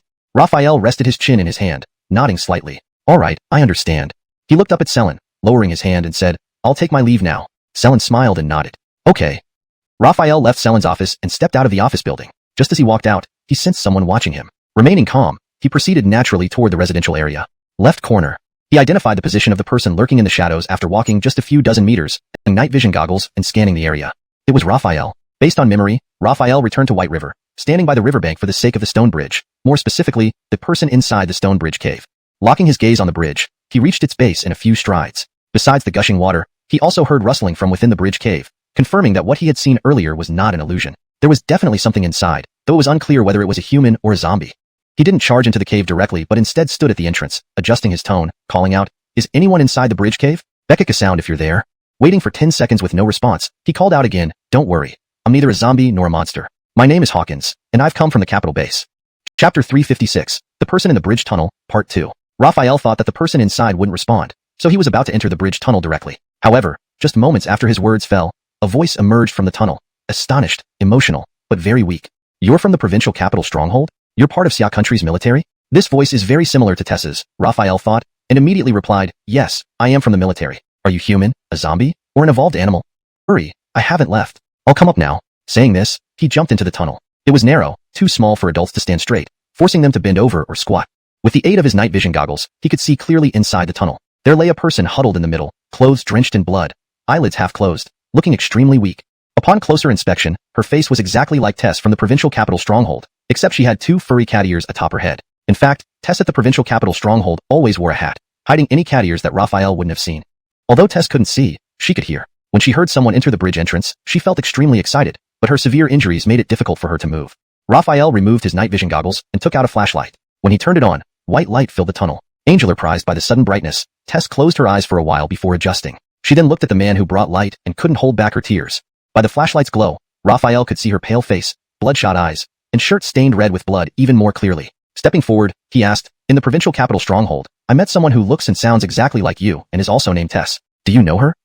Raphael shook his head. I just confirmed this. Tess urgently said, Then hurry back and tell Baxter. If Ingzhou operatives replace me in the decapitation operation, it will endanger the lives of other participants. Comforting her, Raphael said, Don't worry. I will definitely inform General Sean. But right now, the most urgent matter is to get you back to the stronghold. Otherwise, without solid evidence, General Sean might not believe me. And your wounds need immediate treatment. Tess agreed, regaining her composure. Then let's return to the stronghold quickly. Her pale face showed embarrassment. I'm too injured to walk, so please. Raphael smiled and said, Understood. With that, he picked up Tess, crawled out of the tunnel, and changed to carrying her on his back, feeling the softness of her body against him. Jumping onto the stone bridge, he suddenly asked, Have you seen Hamilton? Tess answered, Yes, I was injured by her. Good. Immediately, Raphael rushed towards the other side of the bridge. Tess quickly warned, Wrong direction? Not wrong. I need you to confirm someone for me. Within seconds, they arrived at Hamilton's campsite, where the scent of flesh had attracted many zombies. They rushed towards Raphael upon hearing him. However, they were just ordinary zombies and a few level 1 speed zombies, easily dispatched by Raphael. Carrying Tess to where Hamilton, where did the real Hamilton go? Could he have escaped? No.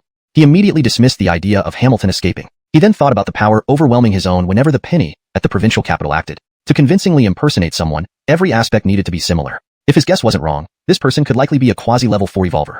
Creating a quasi-level 4 evolver would require an enormous amount of evolution crystals. One could imagine that a character worthy of such consumption from the Ingzhou military base could not be insignificant.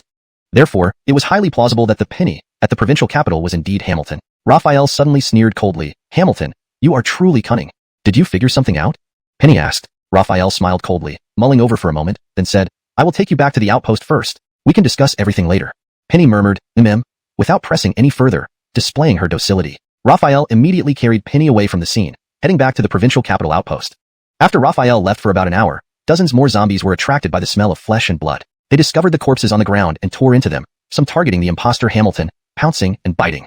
However, instead of eating the meat, reaching the lobby, he noticed Selen's office window was already dark. It seemed impossible to share the truth today. Just as Raphael was about to leave in disappointment, the door opened, and Selen stepped out. As fate would have it, arriving early wasn't as good as arriving just in time. Raphael quickly advanced, reaching Selen and saying, General Sean, please follow me quickly. Selen looked puzzled. Seeing Raphael through the glass door before exiting made him react slowly. He hurriedly asked, What's going on, young friend? Speak directly if you have anything to say. Raphael gestured for silence, then whispered, This isn't the place to talk. The matter is significant. Please come with me. Without waiting for a response, he ran towards his living quarters. Driven by curiosity despite his doubts, Selen followed him. Inside Raphael's dimly lit room, no lights had been turned on. He drew the curtains shut. After lighting a candle to provide weak illumination, preventing visibility from outside, Selen finally saw the bloody Penny lying on the bed. He pointed at her and asked, What is this? Raphael motioned for silence again, noting that the sleeping Penny wouldn't wake soon due to her injuries and exhaustion. Finally, he explained quietly to Selen, You may not know, but the Penny we previously collaborated with was a fake, and this is the real one. Despite his high position and 70 years of experience, Selen was shocked. He wanted to exclaim but lowered his voice upon Raphael. There was no direct conflict of interest between them, at least not concerning this matter. Thus, Raphael had no motive to fabricate lies since it wouldn't benefit him in any way. Most people wouldn't go through such trouble for something entirely meaningless. Moreover, this test before him seemed flawless. It was only after listening to Raphael that he noticed many inconsistencies with the currently active tests. Selen fell silent, his thoughts racing. Raphael smiled and calmly said, I've said what needs to be said. Whether you believe me or not is up to you. Ultimately, this matter has little to do with me. I just need to withdraw from this operation. After a brief pause, Raphael added, I have another hypothesis. Would General Sean like to hear it? Selen's gaze shifted to Raphael, waiting for him to elaborate. Raphael paused for a moment and continued, Earlier, I returned to Baizhang's headquarters where Nyla's unit is stationed. He glanced at Tess and said, I found the body purported to be Nyla's, but after Tess's confirmation, it wasn't Nyla. Selen frowned and urged, Go on. Raphael continued, If this person isn't Nyla, then where is the real Nyla? And during the previous assassination attempt, the fake Tess and fake Nyla fought cautiously, displaying only peak-level speed while deliberately holding back in all other aspects to appear as a level 3 evolutionist. Therefore, I infer that this person must be a quasi-level 4 evolutionist. As you said, different roles might lead to different levels of power, but logically speaking, creating a quasi-level 4 evolutionist would require enormous resources. I mainly coordinate strategies from the rear and rarely engage in frontline operations, right? Selen nodded in agreement. All right, Raphael smiled. You stay behind the front lines, yet you're still a level 3 evolutionist. But what about the ordinary soldiers stationed at the rear? Or those on the front lines? How many of them are level 3 evolutionists? Or even level 2 evolutionists? Confronted with these questions, Selen couldn't respond. Not because he didn't know how to answer, but because he knew the truth yet couldn't voice it. Raphael chuckled, realizing Selen couldn't answer, and provided his own response. The answers are simple. There are none. They are few and far between. The reasons why there are so few, General Sean, are clearer to you than to me. So, considering the significant resources invested in creating a quasi-level 4 evolutionist, it's more likely to be Nyla rather than some unknown individual. He paused lightly, then added with a smile, Therefore, the probability that the fake Tess is actually disguised as Nyla is quite high. After this long exposition, Selen began to see the logic. Selen frowned and thought, You will depart for Yunlong City in 2 days. Within this time, Tess must not be seen until the decapitation mission is complete. We can't risk the outpost having any spies from Japan. His frown deepened as he struggled to find a solution for Tess's critical condition. I do have an idea, Raphael, seeing Selen's dilemma, reluctantly spoke again. Selen quickly asked, What is it? We can transfer Tess to Qiyang City for treatment, suggested Raphael. That's perfect. I'll arrange a helicopter to transport Tess to Qiyang City tomorrow, Selen replied with a smile. So straightforward? Raphael was momentarily stunned, then realized the cunning nature of this seasoned veteran, who pretended to be helpless to let him offer the suggestion himself. As the saying goes, old ginger is always hotter. After discussing further, both men made arrangements. That night, Selen organized transportation to take Tess to the airport along with 2 medical personnel and the necessary equipment and medication. Meanwhile, Raphael went straight to sleep, unconcerned about any issues. Time passed quietly, and 2 days flew by. In the early morning, the sky lightened with the first glow of dawn, and dewdrops glistened on the roadside grass. Raphael, Tess, and Beryl were met early at the airport by the sight of a massive gray-black plane with a wingspan of 50 meters. Looking out the window, Raphael saw clouds below, making the plane feel like a large ship sailing over an ocean of clouds. This was even more spectacular than the rolling sea of clouds atop Tianwu Mountain. Angelotinely, a similarly grayish-black fighter jet caught up, its sleek design impressive in terms of aerodynamics. Beryl exclaimed in surprise, Falcon 20. As his voice faded, a loudspeaker within the cabin crackled to life. Unit 0521, escorting for you. Unit 0522, escorting for you.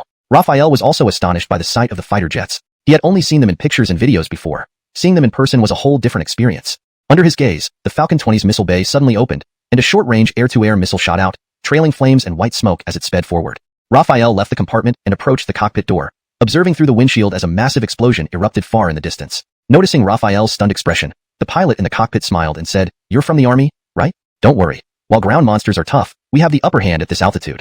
That beyond visual range strike, those flying beasts didn't even see us, but the Falcon 20 radar detected them early. One missile and boom. Whether level 2 or 3, they're all blasted to bits. Falcon 20, beyond visual range strike. My first impression was the sheer number of people. Second, how damned rich it was. There used to be a famous saying, Yunlong City, filled with countless opportunities, a paradise for dream chasers. Of course, there was another, Yunlong City, playground for the wealthy, sweat factory for the poor. Regardless, the world's largest city is now shattered. Right now, whether rich or poor, the most prosperous areas of Yunlong City have become hell on earth. Indeed, in such a catastrophic disaster, wealth no longer mattered. Cortez was inherently unfair, but one thing remained true. Everyone only got one chance at it. The plane glided over the concrete jungle, approaching the green suburban area. From afar, they saw an irregularly shaped fortress, which Beryl informed Raphael was the Yunlong City outpost. This fortress covered less area than the provincial capital's outpost in Jiangnan province, but had fewer buildings, likely due to its smaller population of 2 million compared to 3 million in the Jiangnan outpost. Despite the difference in size, it wasn't significantly smaller, so the buildings weren't densely packed. The Yunlong outpost quickly grew larger as the plane descended, revealing a straight runway. With a thud, the plane shook violently, signaling touchdown. Slowing down, it turned onto a side road and came to a stop. Through the window, they saw a group of soldiers waiting below, led by a man in a military cap. He has 2 little antennae, pretty hilarious. _click, _. The door suddenly opened, and the pilot announced, "We've arrived. The officer below is waiting for you. Please disembark." Note asterisk ensure the names are consistent, and use pinyin correctly for character names. The tone and style have been maintained as requested. The translation is natural and coherent with previous content, preserving paragraph structure and line breaks. Chapter 360, Yunlong Outpost, Part 2. Tess stood up and said, "Let's go." After speaking, she walked out of the room. Beryl patted Raphael on the shoulder and smiled. "Come on, I'll show you Ferris's little antennae." Tess led the way, followed closely by Raphael and Beryl as they descended from the Y-20. Ferris greeted them immediately, his eyes sweeping over them and settling briefly on Raphael before he looked at the others and smiled. "You 3 have finally arrived. Please follow me." Ferris ordered the other soldiers to stay behind and unload the cargo, then took Raphael and the 2 others to a military green convertible off-road vehicle. Ferris drove while Tess sat in the front passenger seat, leaving Raphael and Beryl to sit in the back. With an official tone, Ferris said, "You've had a long journey. I'll take you to lunch first, then introduce you to Commander Isayag, after which we'll arrange accommodations for you. Rest well, antennas? Cortez having 2 caterpillars on your head. Hilarious." He couldn't help but laugh uncontrollably. Ferris saw everything clearly through the rearview mirror. Speechless and disgruntled, he retorted, "Others grow beautiful white wings on their backs, called angels. You, looking like a water monkey, with 2 pairs of crow wings. People might think you're a spirit crow or a demon crow." The insults flew, but Raphael conceded while Beryl remained unruffled, jokingly defending himself. "Brother here is uniquely talented, with remarkable bones." Yeah, talent and remarkable bones. Ferris didn't argue, suddenly addressing Raphael. "This is Brother Hawkins whom Commander Xuanhuan mentioned, right?" Raphael smiled and nodded. "Yes, that's me." Ferris asked, "I heard you're a pure level 3 peak evolved human without consuming fusion genes?" Raphael nodded again. "Yes, I haven't consumed fusion genes." Ferris pondered for a moment, shaking his head. "Not taking fusion genes is better. The future path will be smoother." He smiled gently. "Of course, provided you survive this mission." Beryl frowned slightly. "Why are you talking like that, Green Hair Ant? Haven't we even started the mission yet? This is demoralizing." The car stopped abruptly. Ferris turned around and looked at Beryl seriously. "Ingzhou military base is a dragon's lair. We are only 6 people, 5 of whom rely on fusion genes for speed or strength." Beryl whispered to Raphael, "This is Isaiah Jianbai, Deputy Commander Isaiah." The male and female next to him are members of the decapitation squad. The male is named Beat, the female hadn't. Isaiah Jianbai stood up, his gaze landing on Tess for a moment before moving to Raphael, smiling. "So you're Hawkins recommended by Commander Selen." At this, Beat and Haddon both looked at Raphael. Beat nodded politely, but coldly. Haddon, however, walked around Raphael, scoffed, "Baxter lets you, a near level 3 peak, join us on this decapitation mission. Is he planning for you to die?" Not a big deal if you die, but don't drag us down," she added disdainfully. Beryl stepped forward, blocking Raphael and glaring at Haddon. "Haddon, after all this time, your mouth is still as foul as ever." "Beryl, did I talk to you?" "I was talking to him. None of your business." Haddon rolled her eyes at Beryl, then at Raphael. Just as Beryl was about to retort, Isaiah Jianbai stepped forward with a pleasant smile. Enough. There must be a reason Baxter recommended him, Haddon. You really need to work on your attitude." Haddon huffed and turned away. Isaiah Jianbai chuckled helplessly, looking at Raphael. Haddon can be sharp-tongued but means well. "Apologies on her behalf, Comrade Hawkins. Please don't mind her." Seeing Isaiah Jianbai apologize for her, Haddon stomped her foot, murmuring, "I just spokily," showing his obedience. Haddon, however, wore a boo-foo expression. Isaiah Jianbai shook his head. He had given his warning. Life or death now depended on their own fate. After a moment of contemplation, he asked, have you secured the thunderstorm grenades? Bede and Haddon replied in unison, we have. Isaiah Jianbai waved his hand. Then go back and rest well? Bede slightly bowed before leaving the office. Haddon did not offer a polite farewell, but followed Bede out directly. Isaiah Jianbai watched them leave, muttering to himself, I hope you won't need to use the thunderstorm grenades. Note: for better readability, I replaced Bufu with unconvinced in the English translation. Isaiah Jianbai wanted to reveal the truth he knew but hesitated for a long time, ultimately sighing and saying, in any case, remember my words, Hawkins is the key to this mission. Bede remained expressionless and nodded respectfully, obediently following instructions. However, Haddon still wore a defiant look. Isaiah Jianbai shook his head. He had spoken his piece. Their survival now depended on their own fate. After a moment's thought, he asked, have you secured the thunderstorm bombs? Bede and Haddon replied in unison, we have. Isaiah Jianbai waved his hand. Then go back and rest well. Bede bowed slightly and exited the office. Haddon did not offer any polite farewell, but followed Bede out directly. Chapter 361. Preparations for the Operation, Part 1. After a brief rest, Raphael, Beryl, Penny, along with Ferris, Bede, and Haddon from Yulong Outpost, gathered again. The 6 of them had come together to discuss the decapitation operation. Ferris laid out a hand-drawn map on the table and unfurled it. It depicted a detailed plan of a city, marking each street and significant buildings in considerable detail. Upon seeing the map, Penny's expression flickered but quickly returned to normal. Ferris explained, this is a detailed map of the Yingzhou military base. Don't underestimate it. It cost a great deal of resources and manpower. He took out a pen, his gaze sweeping over everyone as he added, rest assured. Although this map is very precious, there are backups, so it's fine to add a few markings. The pen was red, and as he spoke, he drew several circles on the map and then added some arrows pointing toward the circled areas. After capping the pen and using it as a pointer, he began his explanation.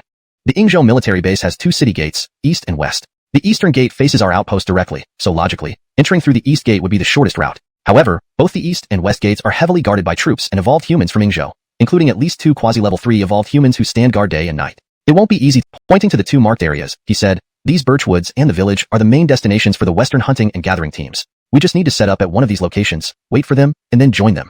Beryl nodded seriously, praising, good idea. His tone abruptly shifted back to casual as he added, but the civilians are all normal people. Look at my wings. They're too damn obvious. How do I blend in? Ferris looked at him and said, we never intended for you to go with us. Ainge locking in a breath, Beryl stepped forward, his face close to Ferris's, demanding, what do you mean? I'm part of the decapitation squad. Why can't I go? Explain clearly, or I'll rip off your antennae. Ferris rolled his eyes at Beryl, sighed, and replied, the Yingzhou military base doesn't have anti-aircraft defenses. Do you really need to blend in when you can fly? Beryl realized his mistake, chuckled, and patted Ferris on the shoulder. Brother Ferris, calm down. It was my fault. I'll treat you next time. Ferris rolled his eyes again, no longer holding a grudge. He addressed the group. The hunting teams enter the city in the evening. So after we get inside, we'll immediately regroup and start the decapitation operation once it gets completely dark. Turning to Beryl, he said, you can fly and have excellent vision. Stay airborne and provide support when needed. Understand? Beryl stood at attention and responded solemnly, understood. Then he laughed, thumping his. Lately, something must have changed her. Could she have faced some trauma? But that doesn't make sense. Her parents became zombies during the early disaster, and her brother died protecting her. She survived that. What else could change her so drastically? Shaking his head, Beryl mumbled, can't figure it out. Can't figure it out? Raphael knew why Penny had changed, but couldn't reveal it yet to avoid alarming others. He simply said, don't dwell on what you can't understand. Some things are what they are. Perhaps this is her true self, and everything before was just a mask. Chapter 362. Pre-operation, Part 2.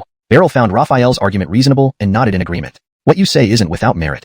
He paused, then reverted to his usual mischievous grin, asking with a chuckle, by the way, Brother Hawkins, you should be able to drink, right? Raphael laughed heartily. Of course. Beryl laughed as well, slapping Raphael on the shoulder and waving to the others. Brothers, let's go. Regardless of team leader Chio.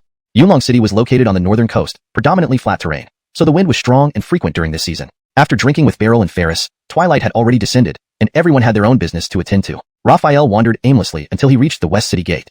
The wall was not made of concrete, but tamped earth due to material shortages. El waved his hand, smiling. I want to wander around a bit more. You go ahead. Penny nodded without another word, returned to her car, and drove off. As Raphael watched the vehicle disappear, his smile didn't fade.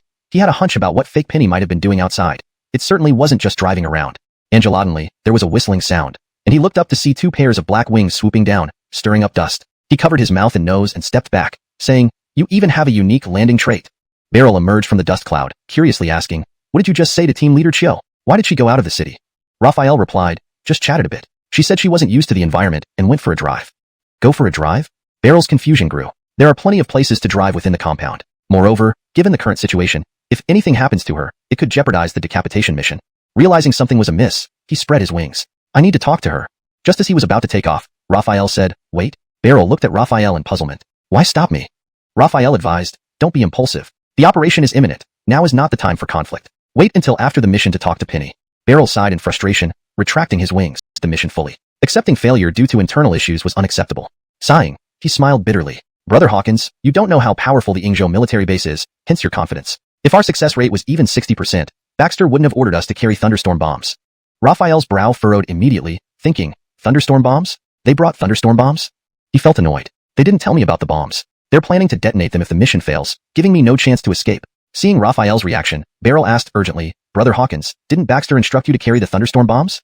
Raphael relaxed, responding nonchalantly, yes, such important items would naturally be included. Internally, however, he seethed, silently cursing Baxter's ancestors for hiding such critical information. Beryl, not doubting Raphael, laughed. Indeed, thunderstorm bombs are crucial. If we can't win, we'll detonate them, taking out as many as possible without losing too much. Raphael chuckled, his gaze flickering. Chapter 363, Ambush. In the wilderness, amid a forest of birch trees, the howling north wind added to the desolation of this land. The birch leaves, still clinging in hues of yellow-green, swayed on the branches while the withered ones drifted away in the breeze. Beat those who lagged behind filled Raphael with rage. These people were more detestable than the Ingzhou invaders themselves. Angelo pressing his anger, he scanned the Ingzhou troops, thinking, this equipment suggests a routine hunt, not a major operation. It seems Hamilton doesn't plan to act here. Indeed, the birch forest lay on the outskirts, and with only 700 or 800 civilians as leverage, they wouldn't risk aerial support from Xiao forces if things went awry. The Ingzhou hunting team soon entered the birch forest. Civilians, without firearms but armed with knives for the hunt, seemed no better off than sent to their deaths unarmed. Though labeled as a hunting team, they also had collection duties. Once inside, upon command, civilians began gathering materials while Ingzhou soldiers rested. Seizing the moment, Raphael jumped down unnoticed and joined the civilians gathering supplies. Similarly, the others on separate trees also slipped into the crowd. As Raphael gathered food, he observed the Ingzhou soldiers quietly. Angelotantly, he noticed a familiar figure, Penny, approach a group of soldiers, but stopped short and joined civilians in collecting supplies nearby. After hours of gathering, the Ingzhou officer finally ordered the return journey. Raphael and the others, blending seamlessly, walked alongside civilians, blank expressions reflecting their bleak existence. Echoing concerns about a looming threat. Angelotantly, the urging ceased, followed by chaotic screams as bullets rained, felling the front lines. Ferris shouted, we're exposed. Scatter. Bede and Haddon leaped out of the line of fire. Bullets did nothing against Tier 3 revolvers. But Raphael charged forward, mercilessly attacking the soldiers, killing over 100 in seconds. Bang, bang, bang. 3 impact sounds echoed as Ferris, Bede, and Haddon flipped backward, forming a defensive triangle. Above them stood 3 figures, one with a full beard, bare chest covered in brown fur, another with small eyes and mouth, wielding 2 samurai swords and sporting a black tail, and a heavily made-up woman with a miniature folding fan. Laughter erupted as a 4th person leapt onto the roof. Recognizing her, Haddon gasped, Penny. Stunned momentarily, Ferris roared angrily, damn you, Penny! You betrayed your own countrymen by joining Ingzhou, revealing us. Bede also glared at Penny with icy eyes, the killing intent radiating from him, revealing his current mood. Ha ha ha. Penny laughed maniacally, then abruptly stopped. She reached up and tore off a flesh-colored mask from her face. After removing the mask, she was complete. Not, it all depends on Hawkins. Bede's eyes flickered, and he suddenly spoke in a voice only the 3 of them could hear. Ferris, Xuanhuan, we should just follow Hawkins. He might be able to help us out of this predicament. Ferris asked confusedly, why? This reminder made Haddon also recall Isaiah Jinbai's words. She sneered, Brother Bede, you can't seriously think that this mere level 3 peak Hawkins will be our savior, can you? Her expression hardened as she continued. These military leaders are conveniently gathered together. One thunder grenade will take all of them down. Bede urged, Xuanhuan, don't be impulsive. The situation isn't that dire yet. Since Deputy Commander Isaiah said Hawkins is key, there must be a reason for it. Haddon laughed bitterly, Brother Bede, haven't you realized? This mission was suicidal from the start. Why else would each of us be equipped with a thunder grenade? It's so we can die with the enemy. Bede felt a heavy weight in his heart after hearing this, but still cast a glance at Raphael. He believed that Isaiah Jinbai wouldn't lie to them, and this Hawkins must have something exceptional about him. Raphael strolled leisurely, a smile playing on his lips. His gaze swept over the other 3 military leaders on the roof without acknowledging Hamilton, asking loudly, just the 4 of you? His voice clearly reached Hamilton and the other 3 leaders, who were astonished by this young man. Hamilton's face turned grim. To ignore her presence was a grave insult. She fixed an icy glare on Raphael and stretched out her hand, pointing at him coldly. I've changed my mind. I'll capture you alive, then carve off a piece of you every day until you become nothing but bones. With that, she leaped forward, hands curled into claws, aiming straight for Raphael's neck. Fate! Raphael sneered coldly, undeterred. He stomped on the ground and lunged forward to meet her head-on, instantly engaging in a fierce battle. Their moves were swift, powerful, and forceful, reaching the level of a quasi-level 4 awakened being, astonishing the 3 military leaders. Ferris, Bede, and Haddon were equally surprised. It turned out Hawkins had been hiding his true strength. He wasn't level 3 peak, but quasi-level 4. Their excitement quickly faded when 2 figures suddenly attacked from both sides of the street, moving at a quasi-level 4 speed.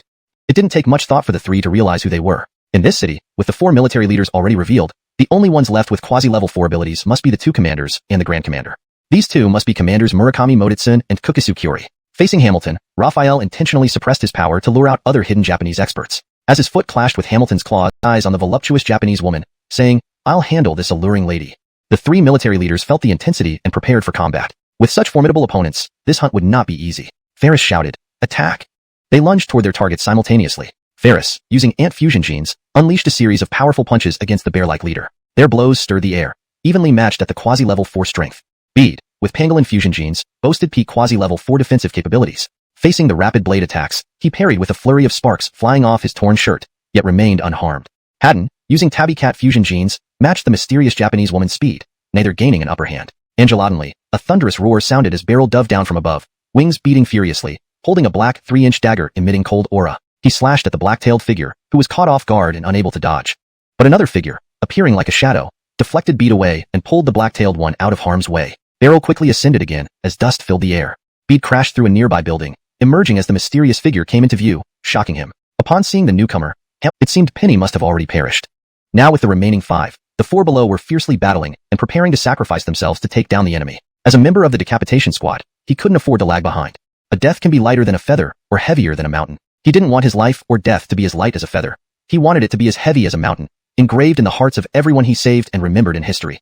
With this thought, he decisively descended to the ground, joining his comrades in facing the enemy and impending death. Bede, usually aloof, disliked frivolous people like Beryl, believing them to be unreliable. But now, seeing Beryl choose to join them in battle despite having a way to escape, he couldn't help but respect him deeply. Seeing Beryl land beside him, Bede asked, "You have wings. It would be easy for you to run away. Why do you choose to stay and die?" Beryl replied straightforwardly, "I don't want to be a deserter in the eyes of the people, you guys, or our fellow soldiers. I want to be a hero, even a dead one is fine." He tossed the black dagger to Bede, saying, "Here, this is your knife. In life, everything comes down to fame and fortune." Beryl valued fame. As long as he left a good name, he was willing to face death. Bede caught the black dagger and laughed heartily. "Then let's march toward death together during our nation's peril, enslaving people. Angelic behavior is no better than that of bandits. How dare you call yourselves masters?" His eyes swept over the encircling soldiers as he roared, "And you, as Xia nationals, you betrayed your homeland for personal gain, becoming lackeys of these bandits who oppress your own countrymen. Don't you feel ashamed?" Only a few soldiers showed signs of being moved by these words. 99% remained expressionless, devoid of any sense of shame. Beryl shook his head bitterly. The world was not as idealistic as one might hope. It was brutally realistic. Not everyone possessed a strong sense of patriotism like him, shaped by cultural background and education.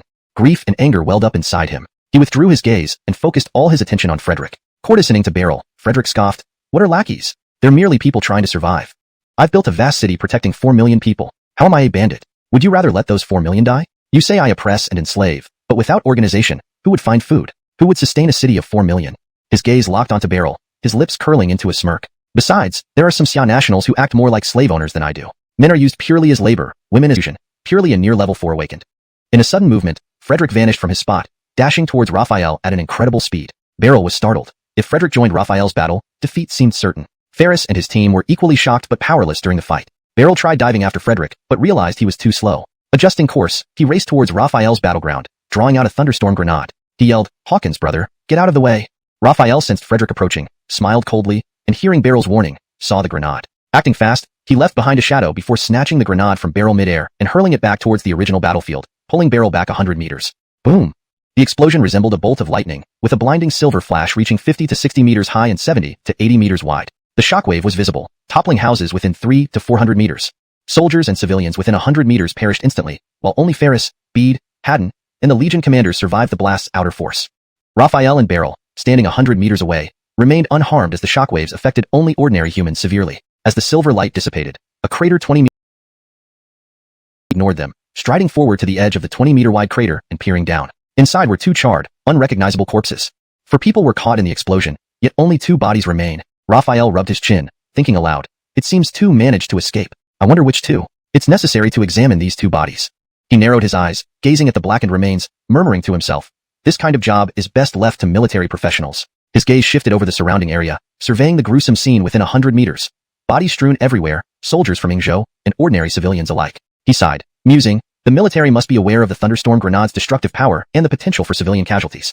They might have set a threshold for acceptable civilian deaths." Shaking his head slightly, he sighed inwardly, "There's no way around it. In war, some will die. If we let these marauders from Yingzhou grow unchecked without dealing with them now, many more will perish in the future. Extraordinary times call for extraordinary measures." Turning, he faced Ferris, Beryl, and the others, pondering quietly. Ferris and the rest had snapped out of their shock, feeling Raphael's gaze on them. After witnessing his immense power, Ferris and spare us, spare us. Shortly after Beryl left, a group suddenly surrounded Raphael and the others, kneeling and pleading for mercy. Their relatively well-fed appearance and decent clothing indicated they were soldiers of this place. Witnessing Raphael's might, none dared resist, dropping their weapons in surrender. Ferris, Bede, and Haddon loathed these traitors who betrayed their own kind to serve foreigners and oppressed their fellow citizens. They looked like they wanted to kill the captives themselves. Unwilling to deal with this, Raphael had more pressing matters. He leaped onto a rooftop and scanned the crowd below, silently asking, System, can I choose anyone to be the city lord? No. The minimum requirement for a city lord is being the third highest ruler of a faction, or having immense prestige among the populace. This complicates things. The top 3 rulers here are either dead or fled, and they are from Yingzhou. Alition if they hadn't died or fled. I couldn't make them city lords. After much thought, Raphael asked, can I be the city lord? Yes, but the chosen faction must have no supreme ruler, and you must have some renown in the area. Some renown? That's quite a reduction from needing great prestige. Raphael felt relieved, then asked, how much renown do I currently have here? Scanning. Ding. City. Yingzhou military base. Lord, none. He put all his effort into shouting, and the sound was so loud that it could be heard within a radius of several kilometers. Upon hearing his words, the soldiers below reacted differently. Some rejoiced while others were worried. The ones who rejoiced couldn't hide their expressions, whereas the worried ones sighed and shook their heads, with some looking utterly desperate and a few running away. Under the influence of his speech, many ordinary citizens came out from their houses. For the first time in a long time, they showed emotion on their previously numb faces, with tears rolling down. Because in Raphael's words, they heard a much-missed respect and care. Fatemans are rational beings, but also emotional. They had been living in a daze for so long, being ordered around without any respect. Most of them lost their family and friends in the disaster, and after going through this calamity, everyone seemed to have become extremely selfish, so they rarely received care. Now, someone important actually said he would give them the power to judge those who bullied them. How could they not be moved? Ferris and Haddon were astonished by Raphael's speech and felt confused at why he said such things. In their minds, they were only responsible for dealing with the ruling class of Yingzhou, and the rest would be handled by higher military officials. Bede, however, truly understood what Raphael said and couldn't help but feel enlightened. After delivering his speech, Raphael's mong and feared no judgment from the people. Raphael thought inwardly, this guy is sensible, quite a talent. Clearing his throat, he shouted at the top of his voice, I am Raphael, and these are my words. His voice reached many ears through the air. After hearing him, that middle-aged man ran around telling everyone, though Raphael didn't know what benefits he sought from spreading Raphael's name. Raphael smiled slightly, waiting a few minutes before asking mentally, System, what is my reputation now? Host's local reputation, 23. Host's local reputation, 24. Host's local reputation, 25. It was increasing second by second. If this happened in the stock market, investors would be overjoyed. Of course, even outside the stock market, Raphael was already elated. At this rate, it would soon hit 55. Meanwhile, Ferris, Bede, and Haddon were shocked again upon hearing Raphael's self-introduction. When Raphael dismounted, Haddon mustered the courage to approach him first. She acted like a little fan seeing her idol, excited to the point of speaking incoherently. Hawkins, no, Raphael. Did you say your name is Raphael? Could you be Raphael from Qiyang City? No. Is it Qiyang from Raphael City? Oh yeah. Raphael clarified. It's Qiyang City. Yes, Qiyang City. Haddon nodded crazily and asked anxiously. Of course, there were always onlookers. Ferris was one of the onlookers, while Bede was among those who admired Raphael. Ferris said, Brother Hawkins, Raphael, I never expected you to be the city lord of Qiyang. It was often said that the city lord of Qiyang has outstanding combat strength, reaching the 4th life level. I thought it might be exaggerated and didn't fully believe it until now. Bede, who was usually cold, became excited and said, now I understand why Vice Commander Isaiah said you are key to this mission. Oh. Raphael gained another piece of information. It seems Selen informed Isaiah Jinbai of his plan. But this wasn't surprising. Time passed quietly, and the moon in the sky grew fuller. A dazzling Milky Way was visible too. At that moment, a figure raced swiftly from the horizon, arriving overhead in mere seconds. It was Beryl. Beryl landed joyfully, laughing and saying, I've already informed the base camp. Vice Commander Isaiah is arranging for troops to take control of this area immediately. He laughed and asked, say, who do you think will manage this city with over 4 million people? I don't know. Ferris shook his head and analyzed after a moment's thought. Although we don't know who will take charge in my view, the living environment here is too crowded. Some people will surely be relocated to other bases. Perhaps they will expand the bases to accommodate all 4 million people.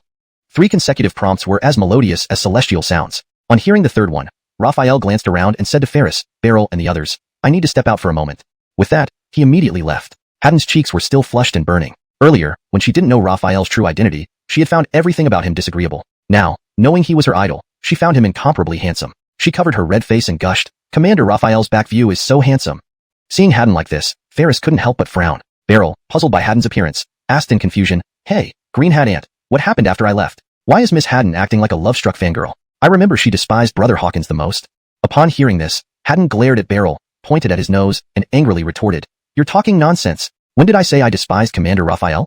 Beryl looked innocent and said, I said you despised Hawkins. Why should it matter to the Raphael from Qiyang City? At this point, Ferris walked up to Beryl's ear and whispered, Hawkins is Raphael, and Raphael is Hawkins. What? Beryl exclaimed, grabbing Ferris and asked, "You mean Hawkins is Raphael, the one from Chiyang City?" Ferris brushed off Beryl's hand and remarked, "You don't have to grab me while asking." He nodded and said, "Yes, Hawkins is fully built. Ding. Population exceeds 5 million. Upgrade conditions met. Please return to the main city to upgrade the base soon." Hearing this, a smile spread across Raphael's lips. With the city-state matters settled, the next step was retaining these 4 million people. He absolutely couldn't let any part of them drift away, or all efforts would be in vain. After being out for so long, I should return to avoid arousing suspicion, Raphael thought and quickly made his way back. Yundong City Outpost, Commander's Office. It was nighttime, and most rooms in the office building had their lights off, their occupants already resting. However, the Commander's office remained brightly lit. Isaiah Jinbai was using a satellite phone with a beaming smile, clearly overjoyed. Just moments ago, Beryl returned unscathed and brought incredible news. The 4 military corps commanders, 2 chiefs, and 1 grand chief of the Yingzhou military base had all perished, with all remaining soldiers surrendering. The military forces could now take control. Angelok's tremendous news brought him joy and happiness. Not only did he revel in it himself, but he also wanted to share it with others so they could join in the celebration. Inside the office, along with him were 3 men in military uniforms, all Bekajor generals, and they were the 3 military commanders of the Yundong outpost. They appeared young, around 30, odd forehead, and piercing eagle eyes. Hearing this, Isaiah Jinbai paused, his smile fading slightly. Hands behind his back, he pondered for a moment and said solemnly, "General Corbin is right, but not entirely. It's not necessarily about joining the military. As long as they can be controlled, they are valuable talents." Chapter 369, Brigadier General Colby. Brigadier General Corbin nodded in agreement, saying, "Commander is right. Someone who can control a situation is valuable indeed." He glanced at the other 2 brigadier generals. The one on the left noticed his gaze and smiled without speaking. The one on the right added approvingly, "Commander and General Tian are correct. Raphael harbors many secrets. Moreover, Red Ongulon City under his command has developed rapidly with a large arsenal of weapons and equipment. It's possible he's being supported by some nation or—" He paused for a moment before continuing, "by some extraterrestrial civilization." Corbin nodded in agreement. "General Edgar is right. We must report this matter to Xiaodu and ask the leadership to make the appropriate response quickly." Isaiah Jinbai shook his head upon hearing this. "Xiaodu has more pressing matters to handle than we do. Besides, Raphael has been relatively friendly towards the military and has helped us with many tasks, earning him recognition within our rank. Your troops are indeed the least busy among the 3 of us." Colby frowned, ready to counter, but Isaiah Jinbai interrupted, "Then General Tianhe, you should be the one to handle the takeover." With the highest-ranking officer having spoken, Colby couldn't refuse. He replied, "Understood." The moon hung high in the sky, and the starry river shimmered brightly. Raphael admired the beautiful night sky while contemplating how to deal with the potential population redistribution that might occur. Zombies are attracted to blood. I could use this to lure the zombies out of the city. If the outside becomes too dangerous, the military might not proceed with the redistribution. He suddenly thought of something and asked, "System, if I upgrade the base and the population drops, will the base level decrease?" A non-combat death or population reduction that does not exceed 5% of the required population for upgrading will not cause the base level to drop. Combat-related deaths or population reductions will not cause the base level to drop. The 5 million, 5% is 250,000. Raphael calculated and shook his head, sighing, "If the military redistributes, it will likely involve over 1 million people. We need to stop the redistribution, even if it's uncertain whether they'll implement such a policy. Better safe than sorry." Angelodinly standing up, he glanced around, seeing Ferris, Beryl, Bede, mumbling toward the city, kicking up clouds of dust. It was an awe-inspiring sight. Recognizing the troops instantly, they hurried to open the gates to welcome the formidable force. As the army approached the city gate, a man descended from the lead command vehicle. It was Brigadier General Colby. "So, it's General Colby taking over the city," Ferris murmured to himself, suddenly feeling a tap on his shoulder. Turning, he saw Beryl nodding toward the front, saying, "What are you waiting for? Let's go." Beryl, now more serious, led Bede and Haddon forward, and Ferris quickly followed, mindful of the senior rank of their visitor. Beryl greeted, "General Luo, you're here to take over the Yingzhou military zone."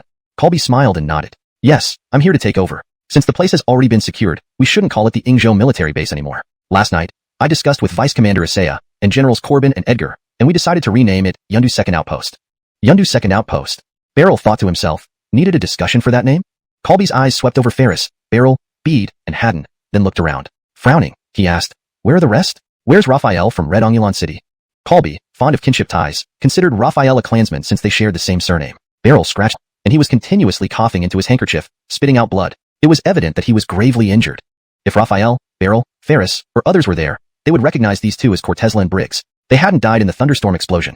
"Detestable Raphael, I swear this enmity will be avenged, or I shall not live," Cortezla said fiercely. Briggs coughed several times before saying, "Vowing revenge is futile. What we need to do now is hurry to Haiban Harbor and return to our homeland to plan our next move." Cortezla's eyes remained icy cold, displaying the intensity of her hatred. She wished she could devour Raphael's flesh, drink his blood, and snap his tendons. Rumble, rumble. Angelodinly, the earth shook, and loud noises came from the distance. Both Cortezla and Briggs were momentarily stunned. Looking at each other, Cortezla asked, "What's happening? An earthquake?" "Not an earthquake." Briggs replied definitively, gazing toward the north from where the noise originated. Under his gaze, countless figures emerged from the horizon. He said solemnly, A zombie tide. Run fast. Briggs shouted loudly, pulling Cortezla and sprinting away. Although they were quasi-level 4, ordered the driver to head straight to the west gate. He was eager to meet the Chiang City Lord, Officer Raphael. The car sped to the west gate, and Colby climbed up the steps hastily onto the wall, but he saw no sign of Raphael below. Seizing a nearby soldier, he asked, "Where is Raphael?" The soldier, recognizing his commander, pointed to the city tower without hesitation and replied, "Sir, Raphael is drinking with Becketor General Barrel inside the tower." "Damn, not seeing me first and instead drinking here. Truly disrespectful," Colby muttered under his breath before walking swiftly towards the tower entrance and pushing the door open. Raphael and Barrel sat opposite each other, while Haddon stared admiringly from the side. With beer bottles raised, Raphael said, "You finish, I sip casually." "Ah, wrong. I sip casually, you finish." Barrel laughed heartily at his mistake. "All right, I'll finish, you can sip casually." Just as he lifted the glass, crash, the door suddenly swung open, leaving both their hands frozen mid-air. They turned to look at the doorway. Barrel exclaimed in surprise, "Oh dear." Hastily putting down the glass, he hurried forward, grinning and greeting, "General Luo, what brings you here?" Colby looked at him and retorted, "So, you're from the Yingfu Luo clan. I should be your clan uncle. If you are from the Jiangfishan Luo clan, we can still trace our lineage." Raphael opened his mouth, glancing at Haddon and Barrel, scratching his head. "What's the Yingfu Luo clan and the Jiangfishan Luo clan?" Sighing helplessly, Colby lamented, "Youngsters today don't even know where their ancestors came from. How will you find your roots once the old generation is gone?" Chapter 371, Clan Origins, Part 2. Finishing his previous remark, Colby sighed again and carefully explained. "Remember this. The Yingfu Luo clan is from Qingxi Province, Chengdu City, Danhe District. Danhe District was called Yingfu in ancient times, and the people of Luo surname originating here belong to the Yingfu Luo clan. They all share Luo Parkergong as their ancestor, making them one big family. Got it? The Jiangfishan Luo clan also follows a similar lineage, originating from Jiangnan Province, Dongjiang City, Jiangfishan County. This place was also called Jiangfishan in ancient times, and hasn't changed its name. Thus, the Luo people here are part of the Jiangfishan Luo clan. It's said that the Jiangfishan Luo clan moved there from our Yingfu Luo clan 1,500 years ago. So, theoretically, we share blood ties. But because it's been so long and there's no evidence to verify this, if you're from the Jiangfishan Luo clan, we can— and I'm not the host here, nor am I military personnel. So, I didn't feel obligated to go out and welcome you." Barrel and Haddon were taken aback by this statement. Haddon tugged on Raphael's sleeve, giving him a meaningful look. Colby fell silent for a moment before bursting into laughter, slapping the table. "Good. The young man has some character." Raphael smiled. There were things he could do but refused to be coerced into doing them. That was his principle. Seeing Colby wasn't angry, Barrel and Haddon breathed a sigh of relief. Barrel thought to himself, "General Luo is tough. Brother Raphael, you really have guts to talk to him like that." Haddon's eyes sparkled, her heart racing, thinking, no wonder Commander Raphael is so brave, unafraid of power. He's so handsome and manly. Colby stopped laughing, suddenly covering his forehead and said, "Oh dear, clan relative, you sure know how to give me trouble." Raphael was puzzled, unsure why he was causing trouble on his first meeting with Colby. He asked, "Why do you say that?" Colby shook his head and sighed, grabbing a bottle of beer and downing half of it. "Didn't you promise the surrendering puppet soldiers and residents that they would be judged by the local people, deciding their fate?" Raphael nodded. "Yes, I did make that promise." Upon confirming this, Colby slapped his forehead, exclaiming, "Oh." Raphael asked, confused, "Is that wrong?" Colby replied, looking troubled, "If we let civilians decide the fate of these puppet soldiers, do you know how many might die? We have over 50,000 prisoners. If left to civilian judgment, perhaps only half would survive. Killing over 20,000 people, this is unacceptable." Raphael asked, "Then what should we do according to you?" Colby replied, "We can't kill them. We must rehabilitate them." Raphael remained silent, then burst into laughter, which abruptly ended. "Rehabilitation? You need to understand that some are irredeemably corrupt. Without facing the consequences of their actions, the public will be discontent. Is it fair for those who committed atrocities to live alongside law-abiding citizens, especially when they haven't paid for their crimes? Wouldn't it be like planting a time bomb among them, waiting for it to explode before judging the perpetrator?" Colby countered, "But they are prisoners, and there are so many of them." Raphael shook his head. "So what if they are prisoners, and there are many of them? Compared to the 4 million civilians, they are just a drop in the ocean.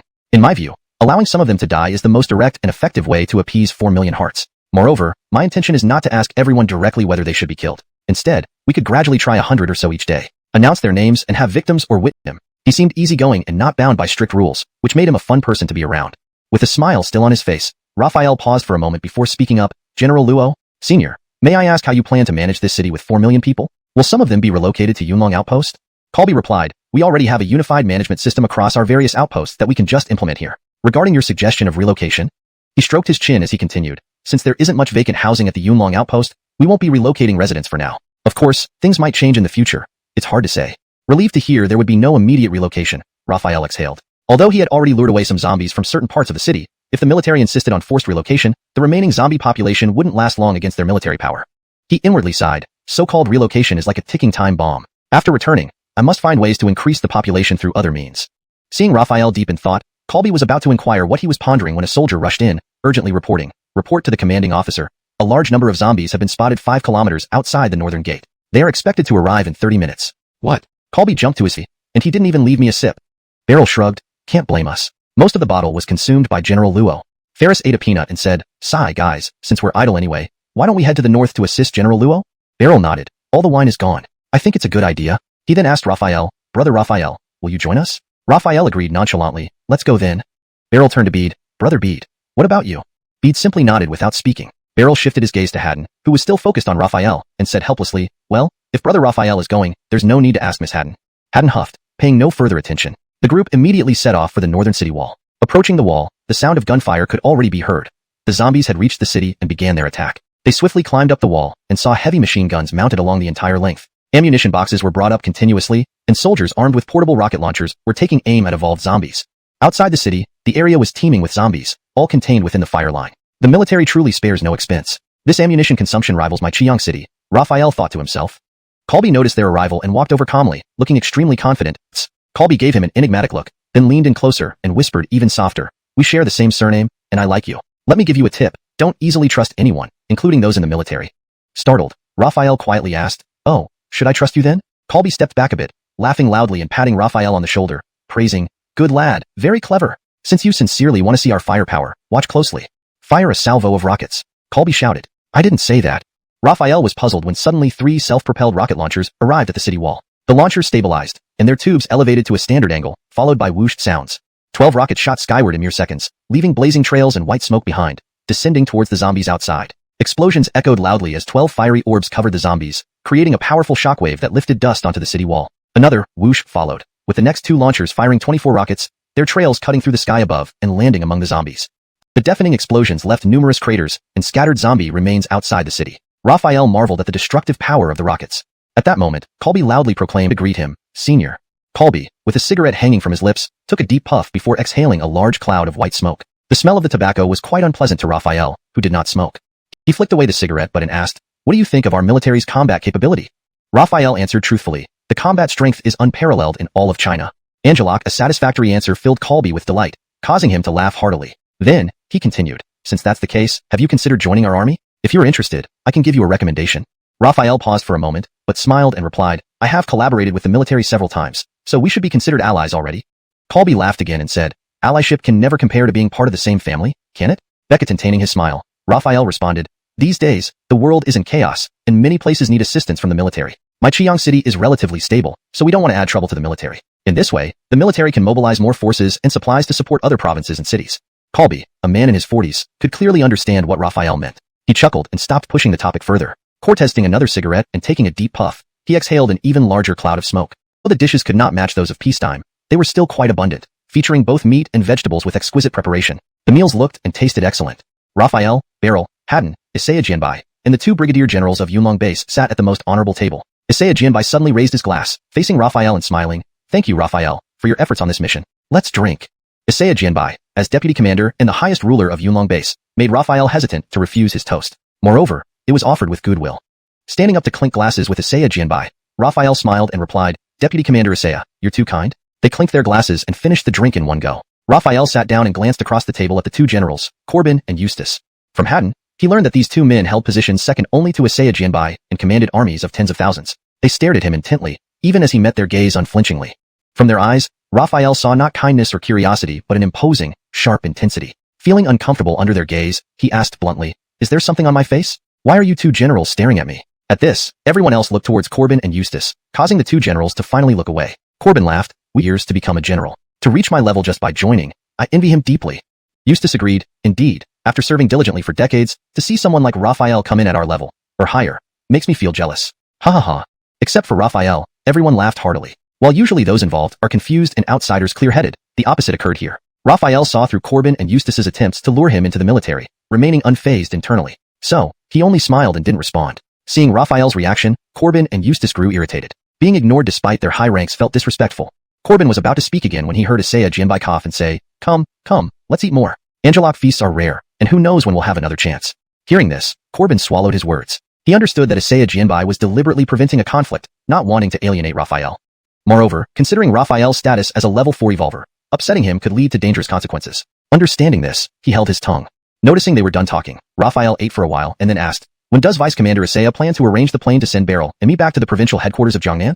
Isaiah Jinbai replied, now that the mission only lost her appetite for the feast. She poured herself a drink, sipping it dejectedly.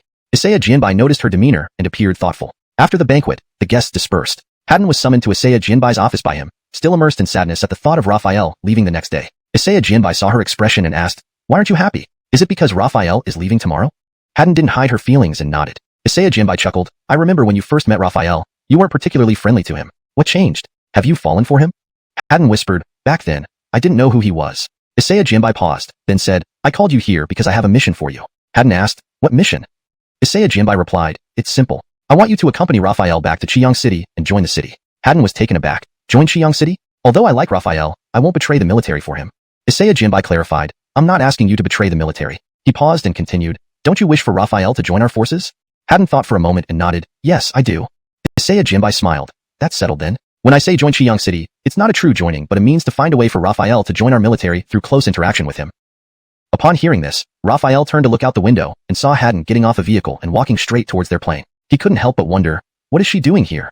"Hey, she's coming over and getting on the plane," Beryl exclaimed. With tap-tap footsteps, Haddon boarded the plane. The first thing she saw was Raphael, and her eyes lit up with unmistakable joy. She hurriedly walked over and sat beside Raphael. The atmosphere suddenly became awkward. After a moment of silence, Beryl pretended to cough a few times. Nonchalantly, he heard the cabin door close, and he quickly turned to see the pilot returning to the cockpit.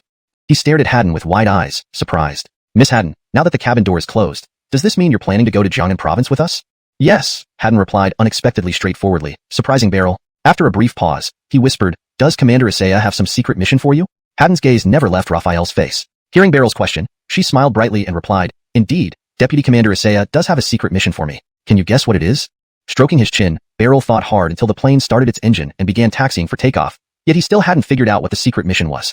With a sullen face, he asked, "Miss Remig, stop." Since the main aerial opponents were flying creatures, which have better agility than fighters, it was crucial to avoid close combat and focus on long-range strikes. Therefore, nearly all fighters were equipped with modified radar systems to gain this capability, giving the military an absolute advantage in the skies. Time seemed to pass unnoticed, and as the plane began to feel bumpy, Raphael, who had been resting his eyes, opened them. The plane was descending towards a city. He recognized it as the provincial capital. As the plane landed, Selen personally welcomed them. Seeing Raphael and Beryl disembark, he greeted them warmly. "Welcome back, heroes." Noticing Haddon, he was surprised. Isn't this Haddon? Why are you here in the Jiangnan provincial capital base?" "I've been ordered by Deputy Commander Isaiah to learn management skills in Qiyang City, so I followed along," Haddon explained. Selen let out an enlightened, "Oh," and turned to Raphael, chuckling. "Old Isaiah told me that much of the success of this mission owes to your efforts. Your contributions were immense." Raphael smiled modestly. "General Sean flatters me. Most of the credit goes to the thunderstorm bombs. If not for Beryl telling me about them, I wouldn't have known." "You didn't know?" Beryl was astonished. "You said the commander gave you thunderstorm bombs." Selen's expression froze, embarrassed. He scratched his nose and explained, "That decision was made. She's recuperating in Qiyang City. If you don't believe me, ask Xiaoyu," Selen confirmed. Beryl looked eagerly at Raphael, hoping for confirmation. Raphael nodded with a smile. "Penny is indeed alive." "Haha." Beryl breathed a sigh of relief. "I thought she had really met an unfortunate fate." Seeing Beryl's reaction, both Raphael and Selen shared a smile. After a short silence, Selen asked, "Xiaoyu, when do you plan to return to Qiyang City?" "I'll arrange the flight for you." "As soon as possible." "Tomorrow would be fine," Raphael replied. Selen nodded. "All right, I'll arrange the flight for you. You can return tomorrow." Pausing, he grew serious. "There's something important I need to tell you." Raphael looked at Selen, sensing the gravity in his tone, and put down his chopsticks, waiting for him to speak. Selen spoke seriously. "Qiyang City is developing very rapidly, and your performance has been outstanding, which has drawn a lot of attention. Therefore, you need to be cautious in what you say and do, and think twice before making any decisions." After saying this, he noticed Raphael's changing expression and immediately raised his wine glass with a smile. "I consider you a friend, so I'm condensing decades of my experience into one sentence for you. I hope you can remember this sincere advice. Here, let me toast to you he aspired to something greater, aiming to build an ideal world and working tirelessly towards it. The idea of abandoning everything he had worked for to join the military was absolutely out of the question. Thus, he chose the second solution, to strengthen himself. If he became powerful enough, why fear any external threats? Moreover, he already had the means to quickly empower himself. The base population had surpassed 5 million, qualifying it to upgrade to level 5. He believed that the weapons and equipment unlocked at level 5 might not guarantee victory against the military but would certainly provide enough defense to withstand them. ####Chapter 375, Level 5 Base. After over 2 hours of flight, they finally arrived at Qiyang City. The helicopter hovered above Qiyang City, and Haddon's mouth formed an "oh" as she gazed down at the city below, her eyes filled with awe. This was her first time seeing Qiyang City with her own eyes. Previously, she had only heard descriptions and imagined what it would look like. Despite some discrepancies, it was still incredibly impressive. The helicopter slowly descended and landed safely a few minutes later. Raphael and Haddon stepped out of the cabin to see the welcoming party: Mira, Beketrigo, Joaquin, Reed, and others. Mira and Beketrigo noticed that a woman had Angel surprised. Mira asked, "What do you mean? Does the military have another agenda in sending her?" Raphael fell silent for a while before looking directly into Myra's eyes and asking solemnly, "Carmelo, if one day I were to oppose the military, making your brother my enemy, what would you choose?" "Oppose the military?" Mira exclaimed, thinking Raphael was joking. But upon seeing his serious expression, she realized he was not. She had never considered this question before, yet she now knew her answer instinctively. She stepped forward, gently caressing Raphael's face with genuine sincerity and firmness. "I belong entirely to you. What choice do I have?" Raphael laughed and pulled her into a hug, laughing loudly. "Truly, you are my capable partner." Mira blushed, huffed lightly, and pushed him away, glancing at the door and teasing, "It's broad daylight, and the door isn't even closed." Seeing Myra's embarrassed demeanor, Raphael couldn't help but laugh aloud, which provoked more irritation from Mira. After the laughter died down, Mira asked, "Why would you want to oppose the military? We've cooperated with them multiple times, and even helped them unconditionally, almost becoming allies. Wouldn't it be better to continue living in peace?" "I don't want to be their enemy," Raphael shook his head. "But I know this day will come, and it won't be because we provoked them." But Raphael remained calm. Patting Myra's hair, he reassured her with a smile, "Don't worry. I have ways to ensure we won't lose." He had two major survival strategies. First, the base could now be upgraded, and the enhanced weapons might match the military's. If not, he'd resort to his second strategy, leveraging the hundreds of thousands of civilians in Qiang City as human shields, much like the people of Yingzhou. Moreover, being a true level 4 evolutionist gave him an advantage. If the military tried a decapitation strike, only a level 4 peak team could succeed. After a brief pause, he grabbed Myra's hand and quickly walked out of the mobile base. Outside, he looked at her and said, "Didn't you want to know my secret? Today, I'll tell you."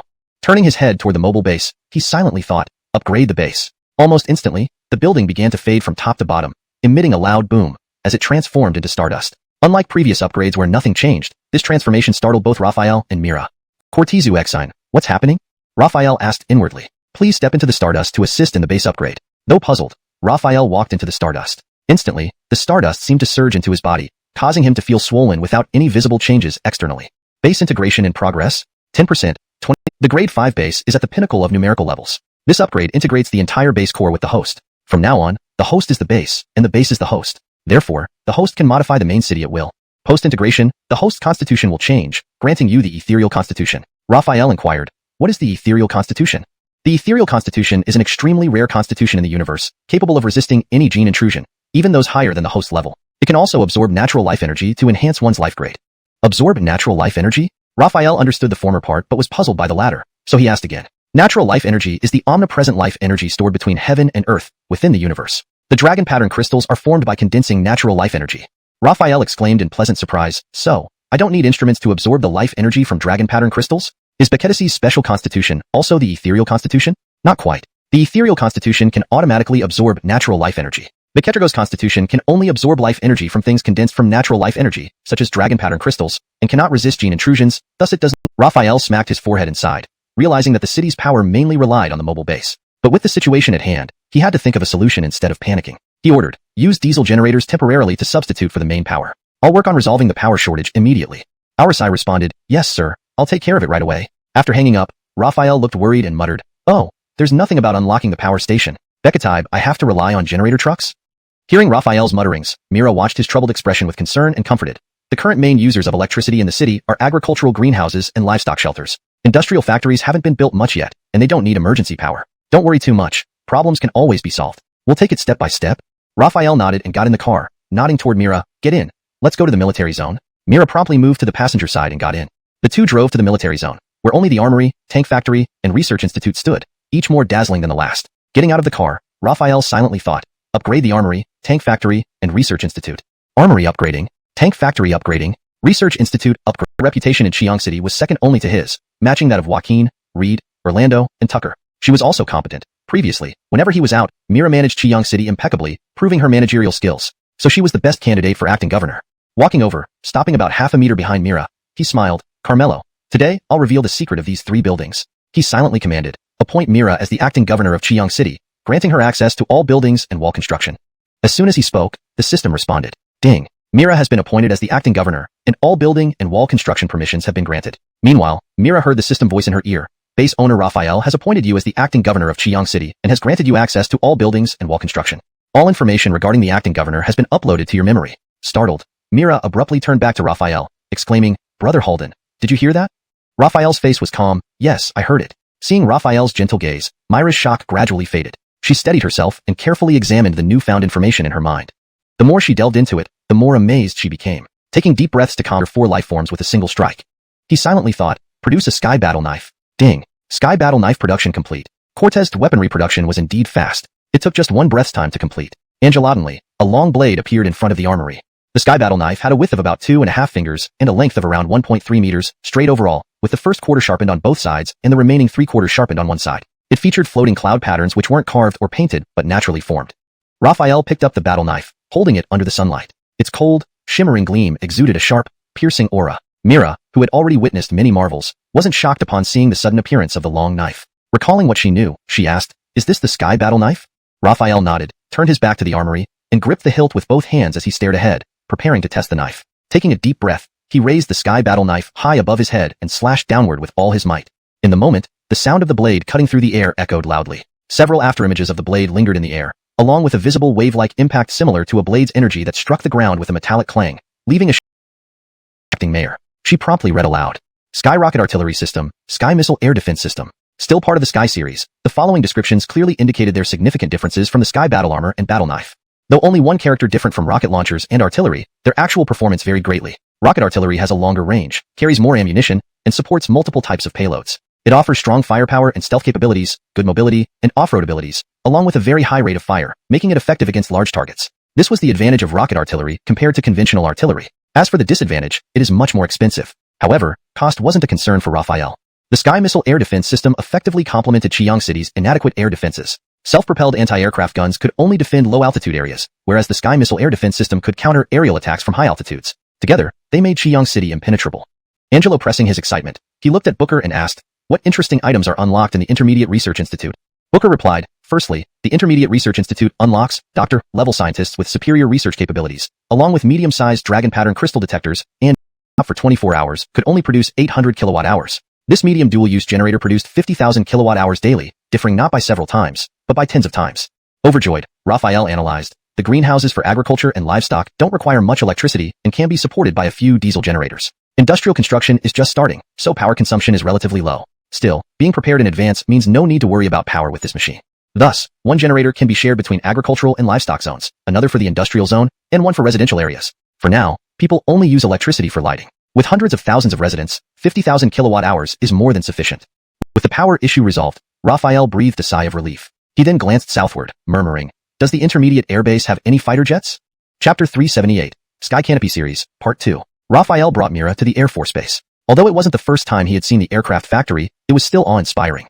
He closed his eyes and took a deep breath before opening them again. Without further ado, Raphael silently thought, "Upgrade Air Force Base. Air Force Base is upgrading. Air Force Base upgrade complete."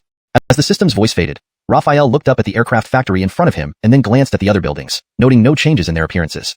His gaze returned to the aircraft factory, and he inwardly commanded, "Open production interface." A beam of light condensed into a scroll and unfolded into a screen of light. With bated breath, Raphael stared intently at the interface and read aloud the newly unlocked equipment. Sky Canopy Fighter, first generation. Sky Canopy Transport, first generation. His voice trembled with excitement as he immediately turned to read the descriptions. Sky Canopy Fighter, first generation. A heavy jet fighter with super maneuverability and beyond visual range strike capability. It can carry 8 air-to-air missiles. Sky Canopy Transport, first generation. A large transport aircraft with a maximum takeoff weight of 160 tons and a maximum payload of 67 tons. Mira also saw the descriptions of the 2 aircraft and couldn't help but exclaim, "The Sky Canopy Fighter, first generation performs even better than the Eagle 11, featuring beyond visual range strike capability. And the Sky Canopy Transport, first generation, with a maximum takeoff weight of 160 tons and a payload of 67 tons, rivals or even exceeds the military's Y-20 in carrying capacity." She looked at Raphael with disbelief and asked, "Brother Halden, can these really be produced?" Light wall, stretching over 10 kilometers. The wall grew taller and wider until it stopped expanding about half a meter from Raphael. City wall upgrade complete. As the white light gradually dissipated, the upgraded walls were revealed, now measuring approximately 15 to 16 meters in height and 20 meters in width. Not only had the size increased, but the color had changed from gray-black to silver-gray, with a matte finish. Raphael crouched down and jumped up like a cannonball, causing cracks to appear in the cement below due to the force. He landed stably on the walkway atop the wall, nearly 15 meters high. Mira, watching with wide eyes, estimated the wall's height and hesitated before spotting the stairs leading up to the top. She rushed towards them and climbed up. Alien as a peak level 3 Volver, it was quite challenging for her to jump up 15 to 16 meters from the ground. Upon reaching the top, Raphael marveled at the sight. Alien 50 meters, there was a heavy machine gun rising from the ground, and every 100 meters stood a rapid-fire cannon. Neither the cannons nor the machine guns had triggers or handles. Raphael wondered aloud, are these cannons and machine guns self-defensive? Self-defense integrated city wall with rapid-fire cannons and heavy machine guns. They can automatically defend if enemy presence is confirmed. Halden, if you want to hand over everything, just say so. No need to be so serious. Oh no, I've been caught. Raphael's eyes darted away as he scratched his nose awkwardly. Well, if you need any help, you can always find me. Mira couldn't help but laugh at Raphael's expression. She moved closer and straightened his wrinkled clothes, murmuring, all right, I never said I wouldn't do this job. Besides, giving me this position shows you trust me, which is enough.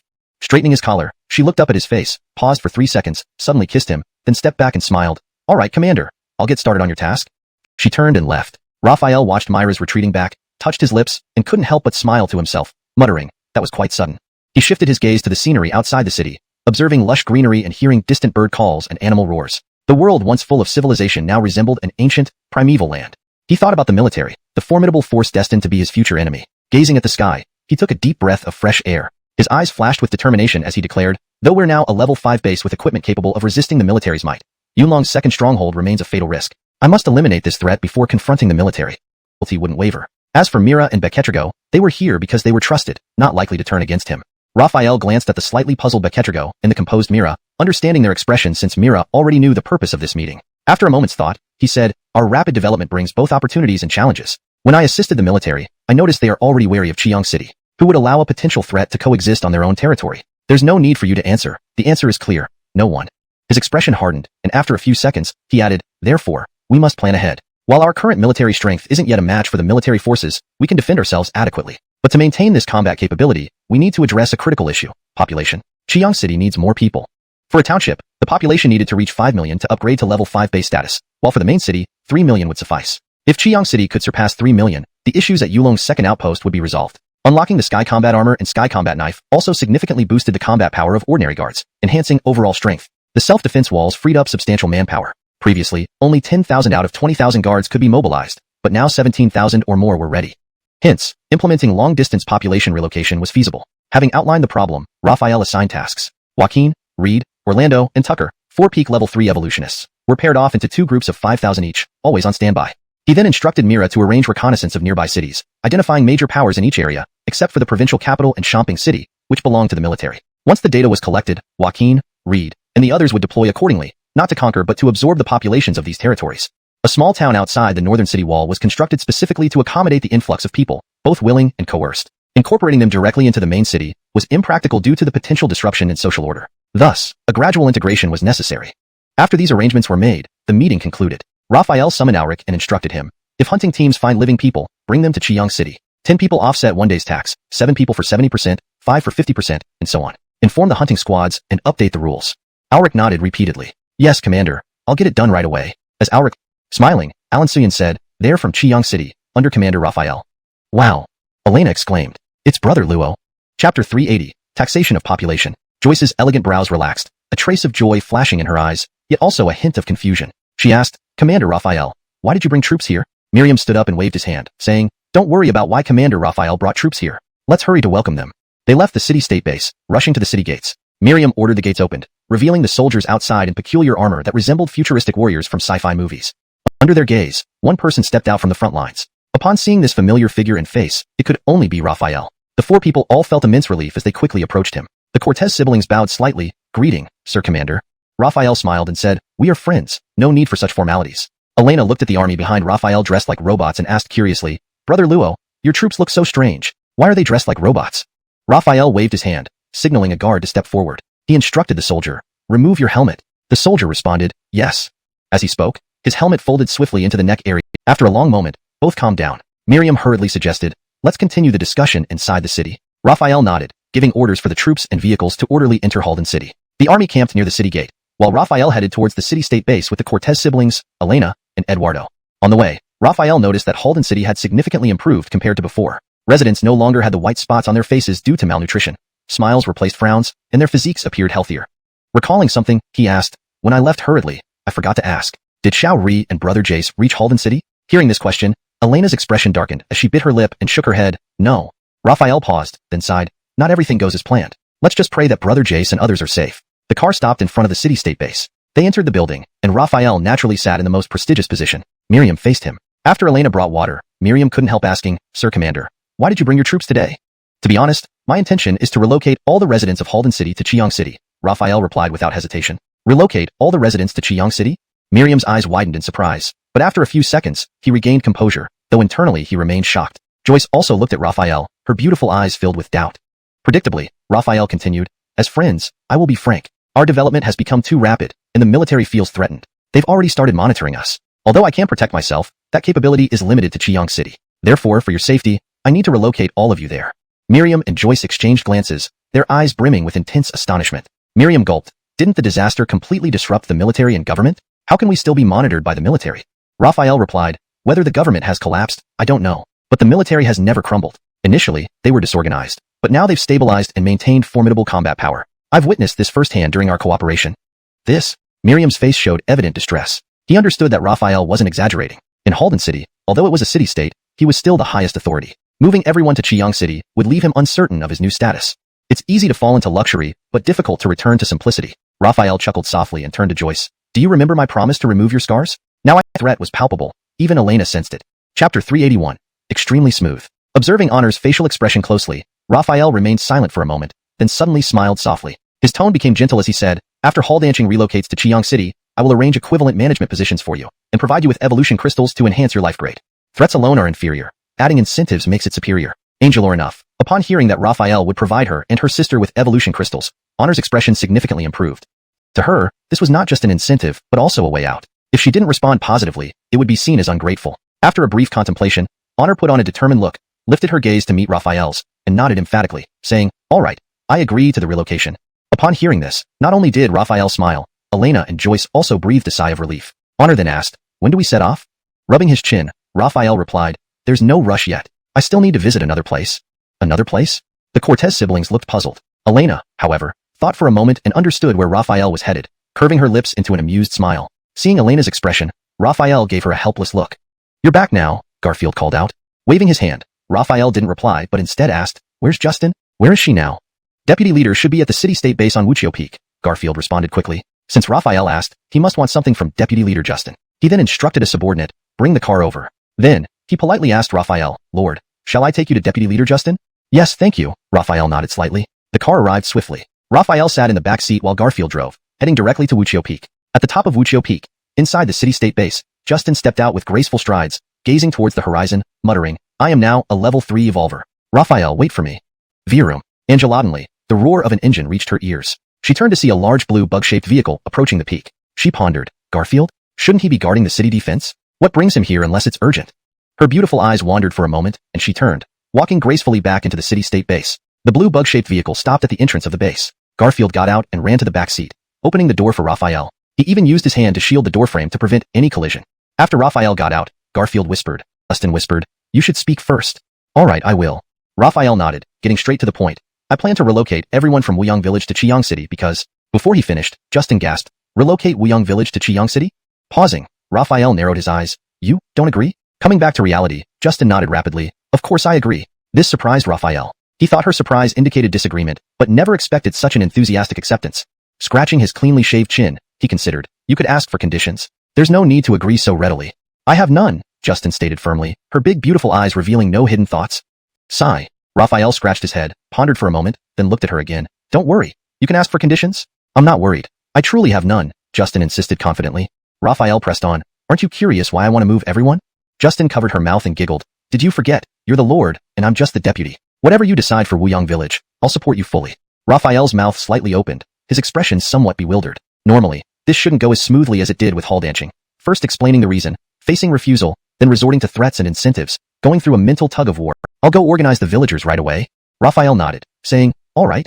As he watched Justin leave, he thought to himself, this woman is truly strange, agreeing so readily without even putting forward any conditions.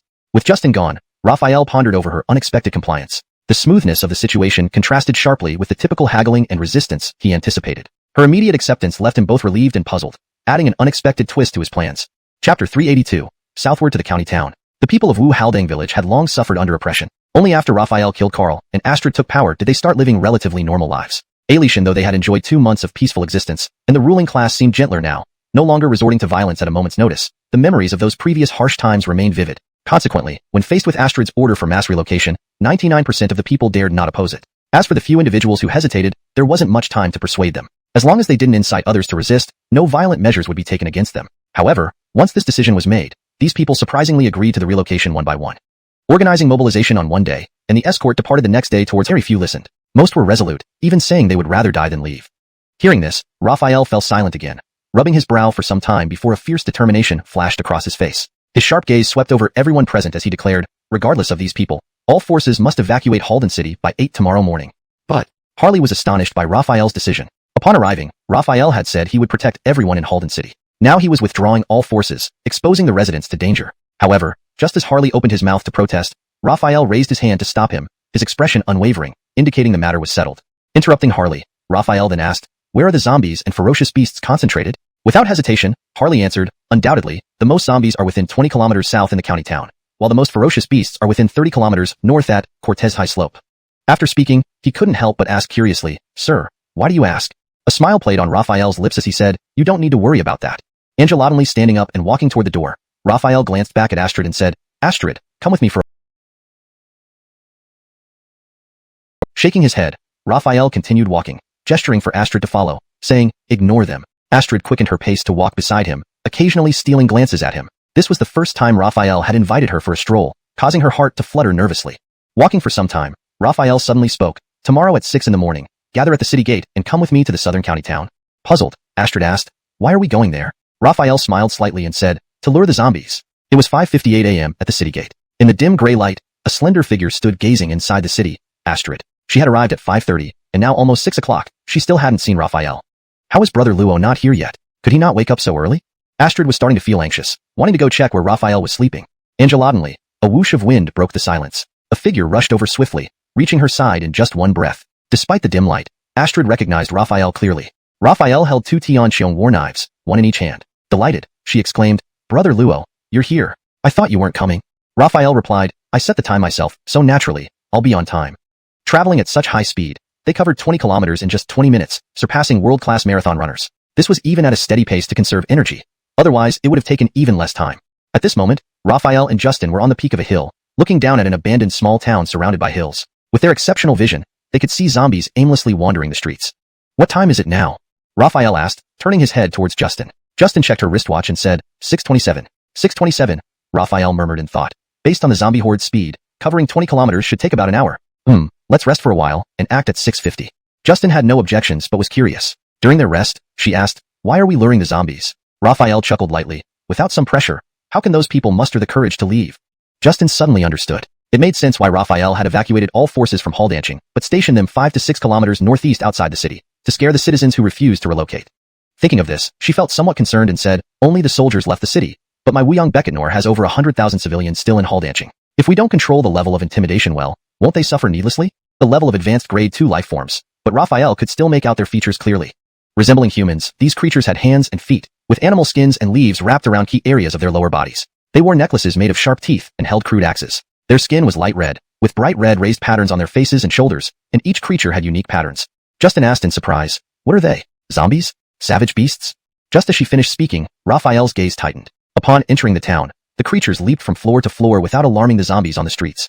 Raphael concluded that these beings weren't zombies, and while it was unclear if they were savage beasts, he suspected not. First, such creatures hadn't been seen on Earth before. Second, savage beasts wouldn't recklessly venture into urban areas filled with zombies unless necessary. In mere seconds, the two creatures stopped atop a 5-story building, cautiously peering down from behind a wall, seemingly observing something. Raphael was about to catch them when he sensed movement behind him. Duck! Reacting instinctively, Justin darted left while Raphael retreated several meters right. Moments later, dozens of arrows, whistling through the air, struck where they had just been standing. The arrows hit the ground and penetrated stone, sparking and sinking a palm deep. One pierced through a thick tree trunk and flew. Chapter 384, Demon Clan? Judging by their speed, they were only at the level of a Tier 1 creature. Raphael, wielding the Skydom battle doll upward in a swift slash, let out a pift as red blood splattered. The humanoid creature's head was severed in half, dead beyond revival. Edits Beckett. 1. Ensure the translation reads naturally and fluently in English. 2. Beckett maintained consistency in terminology and style with the rest of the text. 3. Preserved the original meaning accurately. Judging by their speed, they were only at the level of a Tier 1 creature. Raphael, wielding the Skydom battle knife, swung it upwards in a swift arc. With a puff, red blood splattered. The humanoid creature's head was severed in half, dead beyond revival. The other humanoids roared in fury at the sight of their companion's demise and surged forward from all directions, swinging their axes. Among them were several Tier 2 creatures. A coldness flickered across Raphael's eyes as he tightened his grip on his blade. With enemies closing in from all sides, he suddenly lunged forward. His speed left after images, making the humanoid's axe swings miss completely. In the next instant, they felt a chilling breeze pass by their necks. Simultaneously, all the surrounding humanoids' heads were separated from their bodies. Calling, he immediately retraced his steps to the clearing where she stood unharmed, relieving him. He couldn't help but ask, what happened? Justin pointed down at the county town and said, the 2 red creatures escaped. Escaped? Raphael hastily looked towards the town. Indeed, seeing 2 red figures had already left and were much farther away. Should we chase them? Justin asked. Raphael shook his head. Forget it. We still need to lure zombies. Let them go. He then asked, what time is it now? Justin glanced at her watch. 7:07. Raphael's eyes shifted, and he said, follow me. He then entered the dense jungle again. Justin quickly followed. When she passed through the grass and saw what lay beyond, she was taken aback by the strong smell of blood and instinctively covered her nose. Glancing at the corpses on the ground, she exclaimed, brother, these corpses look just like those 2 red creatures. Not just look, they are. Raphael split open a demon creature's head, searching for a while before splitting several more. Finding nothing, he frowned, thinking, no evolution crystal? With no luck, he could only abandon the search. Picking up a headless corpse and noticing the fallen arrows, he had an idea, picked one up. The movement of all troops created quite a stir in Rock City. Citizens became restless immediately. We're doomed. All the troops have left us behind. Oh no, why didn't they wait for us? I agree to evacuate. Ha, look at you lot acting scared. Just because the army leaves doesn't mean we die. Rock City is fortified, and zombies must first scale its towering walls before attacking. Besides, are we really so helpless? Zombies come, and we fight back. What's there to fear? Yes, at worst we might die. True. These armies just lounge around, eating and drinking at our expense. Now they've left, it's better. We'll provide for ourselves and save food. Various voices emerged among the citizens. Those who regretted, those who rebelled, and those who believed they knew best. However, regardless of what they said, all Rock City forces had evacuated entirely by 8 a.m. Becketney celebrated as soon as the guards left, as if they had won a battle, acting like heroes. They relaxed, stopping farming and construction work, taking out food to celebrate. During the celebration, a middle-aged man with glasses jumped onto a table and shouted loudly, brothers and sisters, those people oppressed us. We ate enough every day, but we had no freedom, working in the fields without rest. No meals for no work. That's oppression. Going out, to find freedom and make a mark. Boom. A massive impact shook him back to reality from his daydream. The festive atmosphere instantly ceased. Boom. Another impact resounded, and everyone could feel the ground trembling beneath them. Fear spread through their eyes as they looked at each other in terror. Buzz, buzz, buzz. A vehicle raced towards them from the direction of the city gates and screeched to a halt. A person jumped off the vehicle, his face full of dread. He gasped for air before shouting 2 heavy words, zombies. He took another breath and screamed, the zombies are attacking the city. Boom. Shortly after his words, another deafening impact rang out. The man with glasses staggered and fell off the table, his eyes wide with fear. His face flushed red as he opened his mouth to scream, ah! People around him started screaming, sobbing, and yelling in regret. It's over. It's all your fault for driving away the army. What do we do now? We're all going to die. You were just saying it doesn't matter if we die. Why are you talking like this now? What good does this do? We should think about how to escape. Escape? Where can we go? Rock City has only one entrance and exit. The rest are cliffs and steep walls. Who can climb up those? Outside Rock City, 5 to 6 kilometers northeast.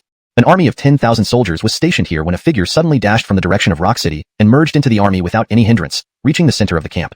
Charge! On his command, Raphael took the lead, followed by Justin and the 500 Sky Vault armored guards, plunging into the zombie horde. The Sky Vault battle knives were incredibly sharp, easily cutting through defenses up to level 4 life forms. Zombies were mowed down like grass by the 50-strong team, blood splattering everywhere. Raphael charged ahead, ignoring the lower-level zombies and heading straight for the 2 level 3 strength zombies battering the city gate. With his battle knife in hand, it was far easier than dealing with them barehanded. The 2 level 3 strength zombies didn't even react before their heads were severed. Their watermelon-sized heads hit the ground, creating small dents, bouncing, and rolling away as other zombies kicked them. Raphael couldn't miss the 2 level 3 evolution crystals. With 2 swift cuts, he split the heads open, retrieved the crystals, and then called out, Justin, handle this. I'm going inside to take a look. Without waiting for a response, he leaped over the 8-meter-high wall and rushed into the city at top speed. Within seconds, he saw a frantic crowd being pursued and slaughtered by over a dozen speed zombies. Seeing over 70 corpses lying on the ground, he frowned. I should have come earlier. He charged forward, killing the speed zombies within moments, and pierced their mutated bodies through the head. The frightened people saw the divine warrior in the city had been entirely eradicated. When Justin and the guard soldiers arrived, Raphael exchanged a glance with her, then cast a sharp gaze over the crowd of civilians. Fortunately, we weren't too far away and could return in time. Although dozens of people have died, it could have been worse. Raphael sighed and continued, let me be honest with you all. We're relocating you because we've discovered that this place is dangerous, and this incident is just the beginning. He turned around, took a deep breath, and closed his eyes briefly. We helped you this time, but you'll have to be on your own next time. He opened his eyes and said, Justin, let's go. Justin was taken aback. Weren't they planning to intimidate these people into agreeing to relocate? Why were they leaving now? However, at this moment, as the people saw Raphael about to leave, they urgently shouted, we agree to relocate. "Sir, please take us with you." The crowd, seeing Raphael's readiness to depart, quickly cried out, "We are willing to move, Lord. Please, take us with you." Note: I've provided two options for you to choose from based on your preference for sentence structure and formality. Hearing this, the corners of Raphael's mouth couldn't help but curl into a slight smile. Justin was suddenly enlightened, realizing it was a clever ploy of feigned abandonment. Note: the original sentence is translated to ensure it reads naturally in English while maintaining the meaning and style of the original text. Smooth as glass, cold to the touch, and when struck, it emitted a crisp metallic sound. He couldn't tell if it was metal or something else. Raphael showed great interest in the material of the black arrowhead, but was even more curious about the creatures that used them. The demon race. How could there be a demon race? He couldn't figure it out. "Brother." Justin suddenly rode up from behind, her eyes full of curiosity. She asked, "What exactly were those humanoid creatures we encountered when we went south from Rock City?" Raphael frowned for a moment, then relaxed, shaking his head. "They call themselves the demon race. What they truly are, I don't know." Turning his head to look at Justin, he chuckled. "Becatybe, some hairless apes escaped from a zoo and mutated." Justin's expression remained serious. She stroked her chin and nodded seriously. "It's possible. If they are hairless apes, these creatures must be quite powerful to know how to make weapons and call themselves the demon race. Perhaps their former zookeeper was a fan of fantasy novels." Raphael's eyes widened in surprise. Seeing his reaction, Justin exclaimed, "Why are you looking at me like that?" Raphael gave her a thumbs up and after a long pause said, "Justin, your imagination is better than mine. Thinking about a zookeeper who reads fantasy novels, it does make sense." Justin wasn't sure if it was praise or not and laughed, snapped back to reality, pressing the communication button. "Yes, keep observing the surroundings. Be wary of zombie hordes and ferocious beasts. Continue advancing."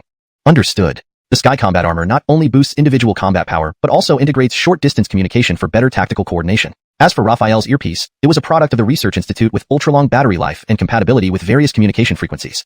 Looking up at the sky, he saw that the sun was already high, meaning it was almost noon. They had walked for 2 to 3 hours, but just entered East River City. If they had been marching without burden, they probably would have crossed most of East River City by now. "Hey, Brother Luo, Sister Justin, what are you two whispering here?" A clear and melodious voice came from behind. Raphael and Justin turned around to see Elena and Joyce catching up. Joyce addressed Raphael respectfully, "Commander." Then she faced Justin and bowed politely, "Mistress Justin." Dressed in ancient attire, her actions made her seem like an old-time person. Justin returned the courtesy, "Lady Xuanhuan." Raphael looked past Joyce and Elena and asked, "Where is Honor?" Elena replied, "She is with the soldiers. He says as a city lord, he must lead by example and protect the citizens of Rock City." Raphael smiled. "That guy. East River City is the safest place I've seen." East River City and entered City H. Raphael sighed in relief. It went pretty smoothly. Crossing such a vast group through East River City without a single zombie attack is a miracle. He thought to himself, just like starting from Red xuanhuan City and passing through East River City, we didn't encounter any zombie attacks either. The more he thought, the more confused he became. "I asked Auric before. He said East River City had nearly 4 million people. With such a population, it's strange there are no zombie swarms. Could it be, as Joyce said, that the zombies have been cleared?" He rubbed his chin, contemplating for a long time. He resolved, first, return to the city and settle these people. Then, dispatch a helicopter fleet to thoroughly investigate East River City. If there's a major human force, try to subdue them. If not yet possible, we will try later. As time passed, the sun set, and darkness enveloped the earth. Fatemans are inherently afraid of darkness. So many of the civilians walking in the dark were terrified. They hesitated at every step, and any small noise would terrify them into screaming loudly, slowing their progress considerably. Fortunately, the hunting team's policy from Red xuanhuan City had greatly reduced the number of low-level zombies in the southern suburbs of City H. Some higher-level, intelligent zombies, having experienced the heavy beatings from Red xuanhuan City, since all the citizens have moved to the main city and the agreements haven't been terminated, they are still considered city-state leaders, but their respective city-states no longer have any population. Raphael continued to inquire, "Then should I terminate their city-state agreements, or how should I handle this?" "Whether to terminate is your decision. If you terminate the agreement, the city-state leaders regain their freedom. If not, you can appoint these leaderless city-state heads when establishing new cities or fortresses. Can't we do this in already established human settlements?" Raphael asked in confusion. "Yes, but you or the city-state leader must have enough prestige in the existing city-state, and the settlement should lack a supreme ruler to directly appoint them." "Achieving enough prestige sounds difficult," Raphael muttered, deep in thought. After some time, he asked again, "By the way, since the base is already at level 5, what are the conditions for upgrading to level 6? As previously mentioned, level 5 is the peak of numerical grades. Beyond that, bases are named after celestial bodies such as planets or stars. To upgrade from a level 5 base to a planetary grade base, you need 20 million people in the main city or a combined total of 35 million people across city-states and the main city. Additionally, your life level must reach level 5. Raphael almost choked on his water as "Do you know what material this arrow is made of?"